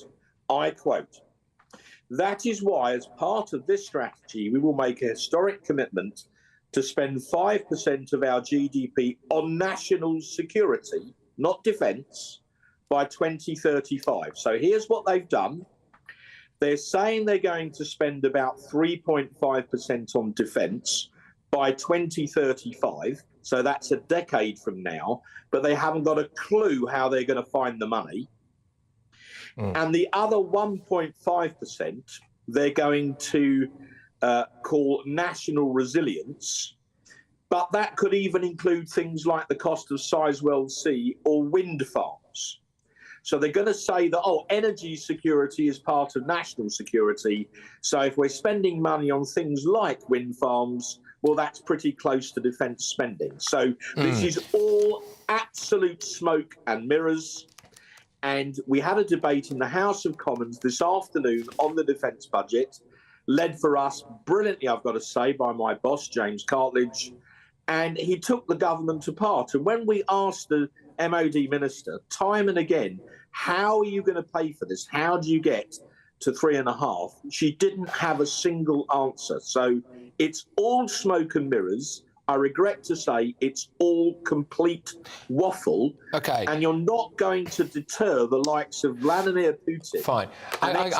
Yeah. With a bunch of I get that, but if I was Sir Keir Starmer, what I would probably say to you now is, over the course of the last 14 years, the Conservatives decimated the military, decimated the armed forces, and we're in this mess because of the mess that you left behind. And if Putin isn't scared of us, it's because of what you guys, frankly, didn't do when it comes to replenishing the army. That, I'd tell you were talking utter rubbish because we backed the Ukrainians, forgive me, I'll come back to the Iranians in a minute. The Ukrainians from the start. When the Russians first invaded in 2014, we started training Ukrainian troops because they knew there'd be a second.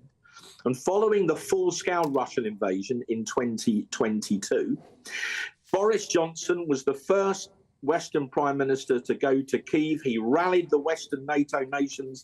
Arguably, he even rallied the United States. We absolutely backed the Ukrainians to the hilt. And if we hadn't have done that, the Russians would be having lunch in Kyiv or dinner in Kyiv tonight. So when it really mattered, we absolutely backed the Ukrainians to the hilt. Relative to the size of our army, we've given them more equipment than any other country in NATO, including the United States.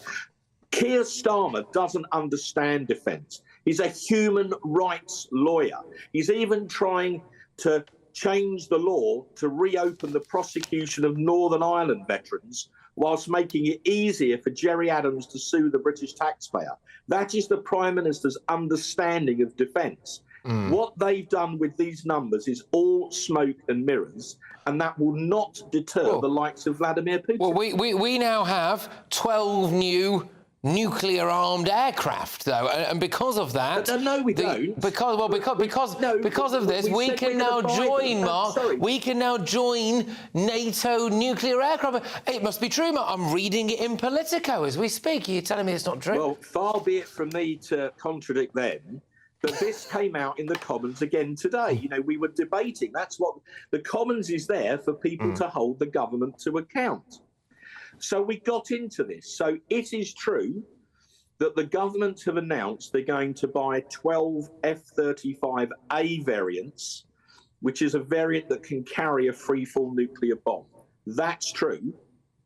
When they were pressed on when we get them, they said they would arrive before the end of this decade.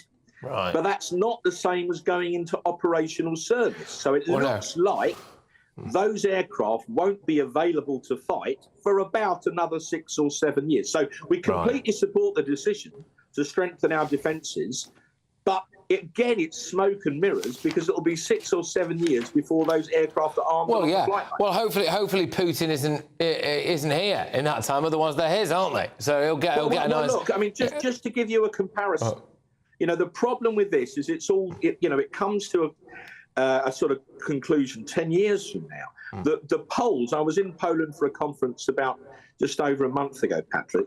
The official policy of the Polish government is that they are now rearming rapidly to prepare for war. They'd rather deter it, but to prepare for war, if necessary, with Russia within 3 years. In simple terms, the further east you go in Europe, the more urgent they find the need to rearm. Okay. So we welcome the decision to buy these 12 new nuclear-capable aircraft. Our problem is it'll be about 7 years before you could use them in anger, if you had to, so you don't get the deterrent effect for 7 years. That's my point. Yeah, fair enough. All right, Mark, thank you very much. Tremendous to have you on the show, as ever. Mark Francois there, who is the Shadow Defence Minister. Right, lots more coming your way. Just to tell you, I've got two very interesting front pages in front of me here, The Times and The Telegraph. Both of them have got smashing stories on there. But before I tell you what's on there, it's time for the Great British Giveaway. It's your chance to win £54,321 in cold, hard, tax-free cash. And here is a random lady called Hayley Sparks. We're here at Down Hall in Essex to enjoy the finer things in life. And it's your chance to win £54,321 in cash. It's like having an extra £1,000 in your bank account each week for a whole year, which means that you'd be able to indulge in treats whenever you wanted to. That extra cash each week could send some of those day-to-day financial stresses packing this year to enable you to sit back, relax and do nothing.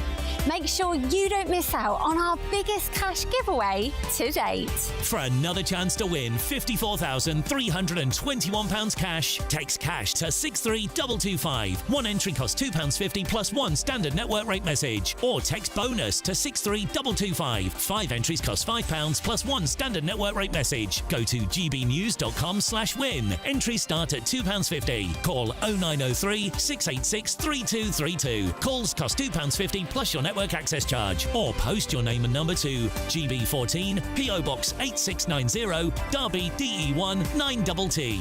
UK only. Entrance must be 18 or over. Lines close at 4 p.m. on the 1st of August. Please check the closing time if listening or watching on demand. Good luck. OK, some mad stuff has been happening at Glastonbury Festival. I'm going to show you all about that. I've got the Times and the Telegraph in front of me. Apparently, rebel Labour MPs want regime change for Keir Starmer. They've had enough of him, so I'll talk about that after your travel weather.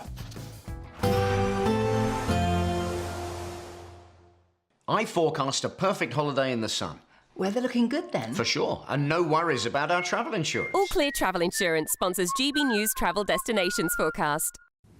Plenty of heat at the moment across the Mediterranean. Most places sunny, and the peak of the heat over the next few days will be through central parts of the Mediterranean. A little cooler for the time being through Spain, Portugal, Canaries as well, where it's, well, typically breezy.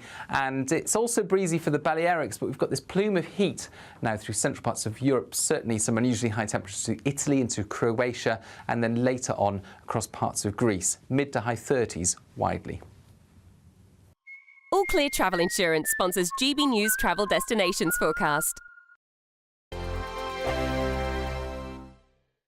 Hello there, good evening. Welcome to your GB News weather update from the Met Office.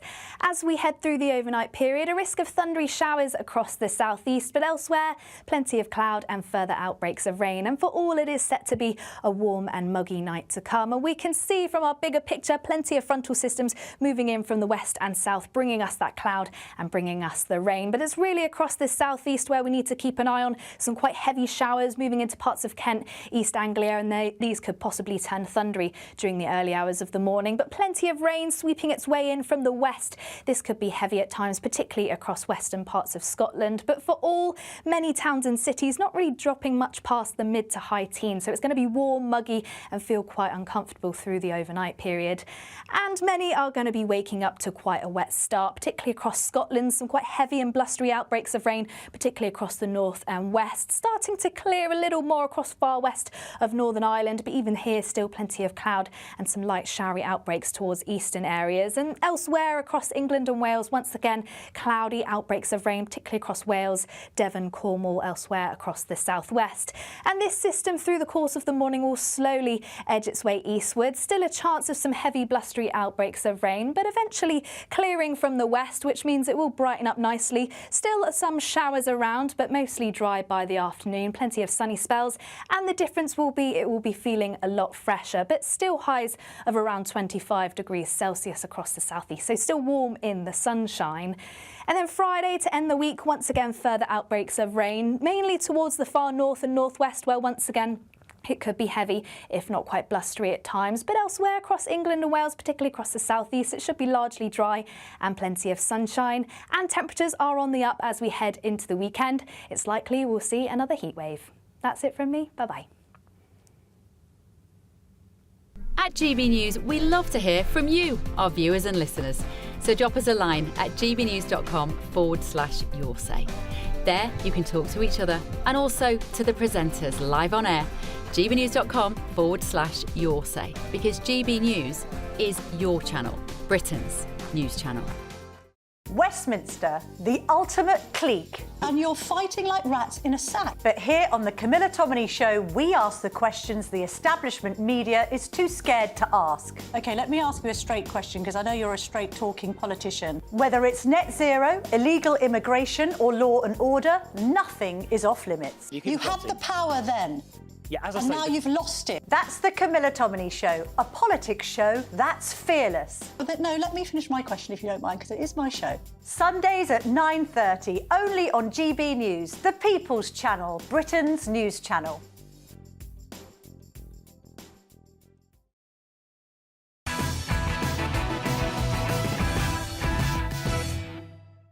Well,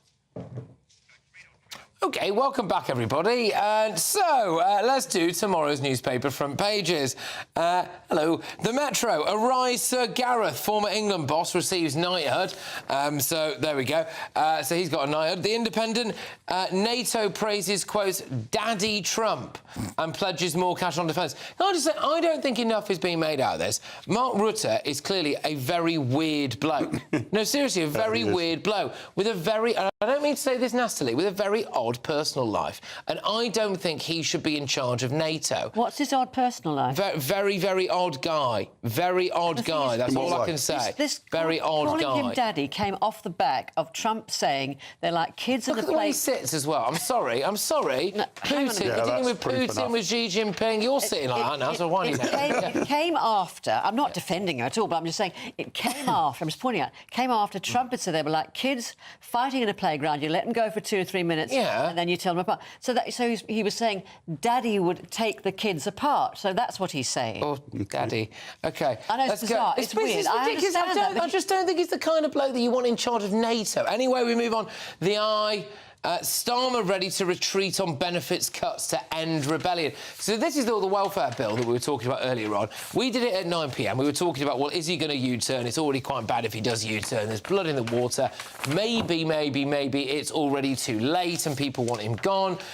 More on that later. But the Sun's front page is another explosive one. They've been hammering illegal immigration the last few days. Exclusive security alert from Russia with shove. Migrants are being pushed to Britain by Putin. This is the scoop that Vladimir Putin and the Russians are funding the human traffickers and the channel crossings, right? So there you go. If we needed any more information that this is actually maybe a national security threat, there it is. Let's go to the Daily Express. We will keep fighting for women's safety. NHS nurses to continue safe space battle until sanity is restored. The Times, US officials to visit Iran for talks on nuclear programme. The big one for me is at the bottom here. Rebel MPs want regime change. Rebel Labour MPs want Keir Starmer out. That's the story on the front of the Times. And we go to the Daily Telegraph. Starmer set to back down on benefits. Right, OK, look, we're the best one in the world. We've done the welfare stuff. Can we look at what's new, which is on the front of the Sun, which is from Russia with shove? The details on this are Russia is pushing migrants to the UK to overwhelm border defences and sow division, security sources warn. Vladimir Putin's tactics include providing fake documents, transports and even military escorts to the smuggling gangs. What do you make of this, Mark? I think you're right, Patrick. I mean, it shows that this, is a national security issue, not just a human issue. I mean, I don't think many people actually need Vladimir Putin's help because you just throw your passport overboard anyway, don't you? And then say you haven't got any paperwork when you arrive here, and that's fine by us. Have a place at the Holiday Inn for the next 18 months. And it shows we're a soft touch. If Putin, from that far away, was fighting a war against his neighbour, has got the bandwidth to do this, it shows what a pushover we are. We've got to completely reboot the enforcement and the law around asylum and immigration in the UK. And until you do that, our enemies will exploit it. Colour me unsurprised. Right, OK. I mean, it's another development. Before we know that some Iranian gangs are involved, etc. So that's a problem, especially given the current global situation. If it appears that Vladimir Putin's involved as well. Well, what do we do? How do we just stop this? OK, well, I just thought there was two thoughts for me going on here. One, I thought, is it possible? Is it such a stretch of the imagination to think that Putin could be doing this? No, it isn't. Overwhelm your enemies, as it were. You know this is destabilising another country. Why wouldn't you? And you're making money off the back of it. All the sanctions they've had for so many years. I could see that. But then equally, I also thought, and wouldn't we want to believe he's doing it? We want him to be a bogeyman, and we're making it even more so. Yeah. It's just a strange story to be on the front pages, and I'm wondering what evidence they've got to say that. But I could understand it either way. But you are right if other people are now doing it as a form of overwhelming the UK it is a national emergency. We have to call it out as a national emergency. And I think the MPs should be on the floor of the House doing everything they can, passing emergency legislation in now to stop this when you think it could be an attack from another country, and we're not. But then Russia does this all the time. But there was a lot of subversive activity going on the railways on the day in France the day that the Olympics opened. So screwed up that. So they're doing all these things all the time. But this is more radical because it really actually matters. It really matters a lot. And, you know, there were all those stories about how they attempted to, or did in fact, influence the Brexit vote. Which turned out to be rubbish. No, you don't know that. Well, no, we do know because we did an investigation. The Electoral Commission determined it was rubbish. Rubbish, yeah. Well, you know, and what about the American elections? Well, again, they did you say that. Both investigated. Both turned out to be rubbish. So you can equally say that this is rubbish. No, it could be. Well, but I think that's the most good point. Speculating about one tabloid newspaper story. But my point with this isn't this the... How many more excuses does Keir Starmer need? Right, we know the Iranians are involved, OK? We know the Russians are involved. We know the Russians are involved. Just stop it. Use the excuse. Turn the boats back. So get rid of existing laws. Look at it. Well, look, he cannot do that. International law. Great. Look at Putin's face. No. Right, that guy does not care about international law, Nina. But then the rest of the international community does. It's not the ECHR. This is international nautical It's about law. time we thought about our own country and said, how are we going to protect our borders, our country, which is the first thing a state needs to do, is look after its country, its borders and its people. Well, and that's why I say, lost control. You're playing an old tune every time. It's an old tune, but it's well sung. Not. Fix it. So what's the plan to fix it? And that's why it has to be done. Leave ECHR. OK, all right, guys, sorry. Nothing to do with ECHR. It is. I'm at risk of losing control here, and we can't have that, can we? So, in other news, did you ever have that mortifying moment at school when you called your teacher mum? Well, it could be a lot worse. 3 separate... OK, but it wasn't 3 separate. Let's go with what happened in the keys. But, honey, oh my God, I'm sorry. I'm sorry, that I don't know what to say to that. Look at her face. He called the judge, honey. I feel for the guy. I don't. What? I don't feel for the guy.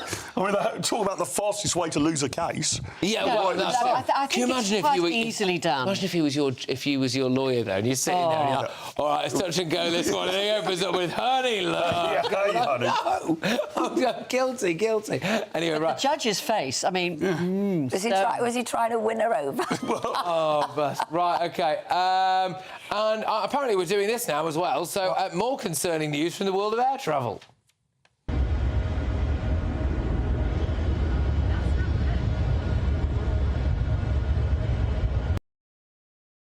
So that was an American airline flight that was forced to return to Las Vegas airport shortly after takeoff due to a mechanical malfunction. Right, we're going to go to a break now. When we come back, I've got more of tomorrow's newspaper front pages, and I'm going to reveal the madness of today's Glastonbury Festival. Stay tuned. Join me, Nana Akwe, for an informative, interactive news programme with a difference. It's fun. No, he didn't say that, Dave. I'm so surprised. I think there's an element of truth to that. Join me from 3 p.m. every weekend, only on GB News, Britain's news channel. GB News Breakfast, every day from 6 a.m. Tell me now, are you concerned about these driverless cars, Tim, that are going to be put into operation in London by as early as next year? Well, Uber is preparing to test fully self-driving taxis on London's roads for the first time. By 2026, I have an observation there that if you look at Elon Musk over the last 5 or 6 years, kept promising that there were going to be driverless cars. The norm in America, and it hasn't happened yet. So I'd be very surprised if by 2026 that's actually on the streets of London. I'm more intrigued, though, if they are driverless robotic cars, if they're still going to give you a review. You know, you get your 5 stars at the end if you were a good passenger. Who's going to review how good you are once you're in these cars? Would you trust it? Would you take one? I think they'll be safe. I would, yeah, absolutely, yeah. Really? Would you, Claire? I know, I'm a bit reticent. I'm a bit nervous about it. Yeah, accepting a driverless car. I think what they do eventually is they'll take any joy out of driving that there is. You get you won't get in, you feel the smell, get the gear stick. You know, I mean, a car is a great joyous thing I don't take any joy from to drive. Yeah. I take no joy. It's awful. What? Such a chore. Is that because driving. Are you a good driver? No, I'm a terrible driver. That's why. So maybe this could be a good thing for me. I think it's I mean, the you see the other drivers side of that take the joy out of it sometimes. Oh, I just think, you imagine a glitch in the Matrix with a driverless car. Oh, what I on know. earth You'd have to hop in the front I seat. live in Chiswick. Yeah. And the Chiswick High Road, like lots of high roads in many towns and villages. Well, it's the bus across... lanes that's a problem with Well, they've Chiswick High closed Road. all those down now, and if an ambulance goes down, there is carnage trying to get through to whoever they're needing to treat. Or in King So Street, it's if a bus dangerous. tries to overtake a bus or anything else, you can't do it. GB News, the People's Channel. In the GB Newsroom, we bring you the news as it happens. With our team of dedicated journalists across the UK. We're ready to keep you up to date with what's happening every half an hour, every single day. Bulletins here on GB News. The People's Channel. Britain's news channel. This is Britain's Newsroom, where your voice matters. It's just astonishing. With expert analysis and honest opinion, we don't just keep you informed. We bring you unique perspectives you won't see anywhere else. Can't argue with any of that. When the news happens, it happens here. On Britain's Newsroom, weekdays from 9:30 a.m. Only on GB News.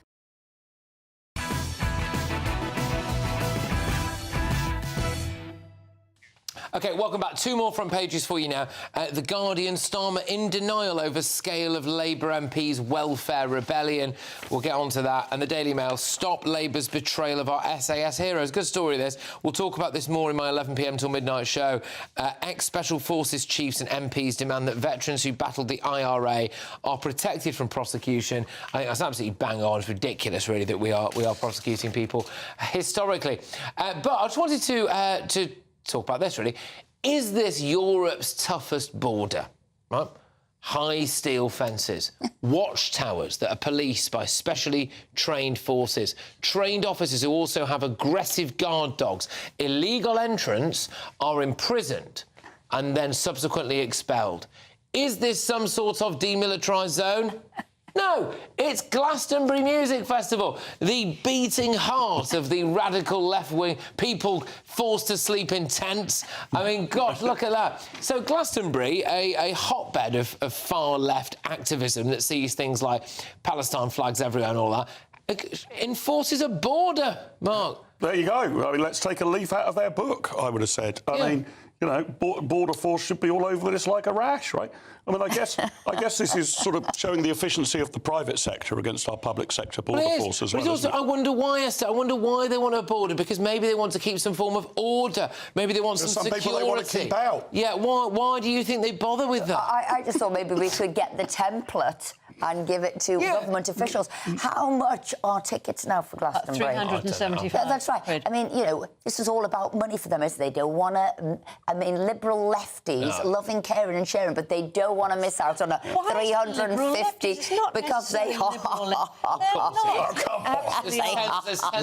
There may be a proportion of them. They're not in the bulk. Hang on. It is the bulk of it. Oh, it's a kneecap. Haven't kneecap been allowed to play there? Come on with your He's up for a terrorist charge. Yeah, come and play at Glastonbury. It's all OK. Even Keir Starmer didn't want kneecap there, but he couldn't do much because he couldn't do much about anything. He's got a little Trotsky-esque beard, hasn't he, as well? And, you know, but apparently, according to reports, which he may well deny, but according to reports, is looking for a way to potentially swerve 18 million quid's worth of inheritance tax, which is amazing, isn't it? 18 million quid's worth of inheritance tax. Doesn't he want to give that away? He's mates with Jeremy Corbyn, so he doesn't have to pay it, does he? That's not... We're not talking about him, are we, when it comes to paying more tax? Do you know what? I like the watchtowers. Yeah. They were, like, scary, weren't because they? if that was somewhere else, you know exactly what they'd say, don't you? That's like something out of Nazi Germany. That is exactly what they'd say. They'd all say that. Look at those watchtowers. Look at them. They'll have lights beaming around. It's a load of posh, middle-aged music fans who are trying to relive their youth by getting stoned and... Sounds like liberal lefties. A minute ago, they weren't a bunch of liberal lefties. Now they are. Now they definitely are confirmed. Well, I don't know. In that case, I've been a liberal lefty a few times in my life, but, you know. They're just posh, basically. They're not... Posh liberal lefties, even worse. Not even... I don't know why you're so obsessed. It absolutely is not. I just thought it was funny. You know, you've got a load of people there. You know what it's all going to be like. I mean, guys. Love and peace, but let's have the watchtower there. Love and peace. But if you've come in here illegally, we'll set the dogs on you. We'll set the dogs on you. Yeah, exactly. Who let the 100%. dogs out? Make love, not war. Everybody, free Palestine. Can I see you haven't got a ticket? Get the dogs on him. There you go. But we've got a load more stuff that we've managed to compile from today's Glastonbury, including, as you would expect, things like pictures of Israeli flags at urinals, which is a bit grim. There's all of that stuff going on there. So we're on Glastonbury Watch. Oh, look, there we are. It's the Palestine Museum of Bristol. Come for a music festival, stay for the Palestine Museum of Bristol, everybody. Who'd have thought that would have such pulling power?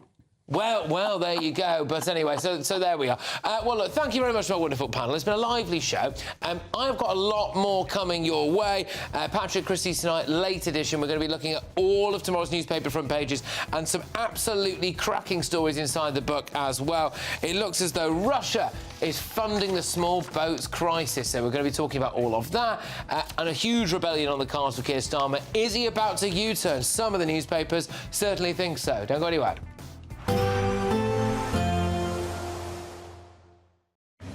Even though we'll see a cloudy start, it'll be a bright outlook for the rest of the day. Boxed Solar, sponsors of weather on GB News.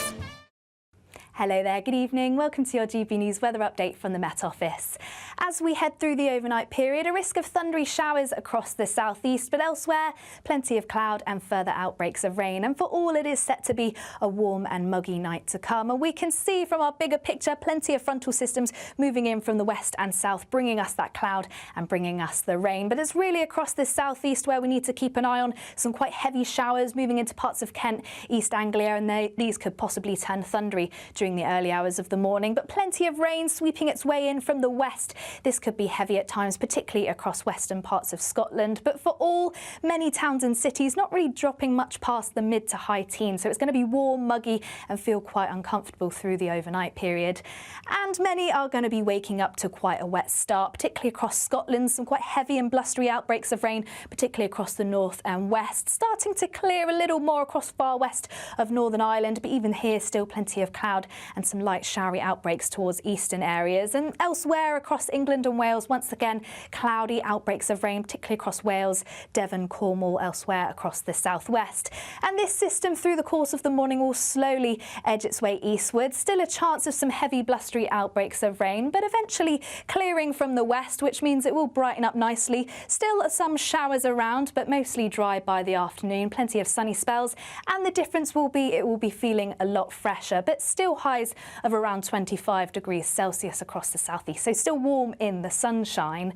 And then Friday to end the week, once again further outbreaks of rain, mainly towards the far north and northwest, where once again it could be heavy, if not quite blustery at times. But elsewhere across England and Wales, particularly across the southeast, it should be largely dry and plenty of sunshine. And temperatures are on the up as we head into the weekend. It's likely we'll see another heat wave.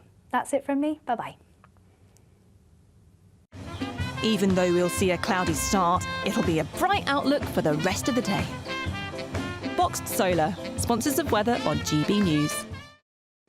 Well, get ready for Patrick Christys tonight, late edition. I am clutching tomorrow's newspaper front pages. Labour MPs want Starmer out. They want regime change. That's on the front of the Times. On the front of the Sun, they say that Vladimir Putin's Russia is behind the small boats crisis. Well, you might not believe it, fair enough, but it's a useful excuse, isn't it, for Sir Keir Starmer to start turning those boats back. We've got all of that and much, much more, including Keir Starmer's prosecuting our SAS veterans, and the Daily Mail want it stopped. See you in a tick. We're kick-starting summer with your chance to win our biggest cash prize to date, as there's an incredible £54,321 in tax-free cash to be won. What would you spend it on? A brand new car, the holiday of a lifetime, or just sit back, relax and remove some of those day-to-day financial stresses? For another chance to win, text cash to 63225. One entry costs £2.50 plus one standard network rate message, or text bonus to 63225. 5 entries cost £5 plus one standard network rate message. Go to gbnews.com/win. Entries start at £2.50. Call 0903 686 3232. Calls cost £2.50 plus your network access charge. Or post your name and number to GB14 PO Box 8690 Derby DE1 9TT. UK only. Entrance must be 18 or over. Lines close at 4 p.m. on the 1st of August. Please check the closing time if listening or watching on demand. Good luck. Westminster's full of talk, but out here, it's the real world. Am I allowed to talk now? No, that's it. This is where it matters, real people and real lives. That's what politics is all about. The fact is Trump made a good start. No. Straight answers, no spin, and just a couple of pints. How many fingers have I got up? About 10. So join me for Lee Anderson's Real World every Friday at 7 p.m. only on GB News. The People's Channel, Britain's news channel. This is Britain's Newsroom, where your voice matters. It's just astonishing. With expert analysis and honest opinion, we don't just keep you informed. We bring you unique perspectives you won't see anywhere else. Can't argue with any of that. When the news happens, it happens here. On Britain's Newsroom, weekdays from 9:30 a.m. Only on GB.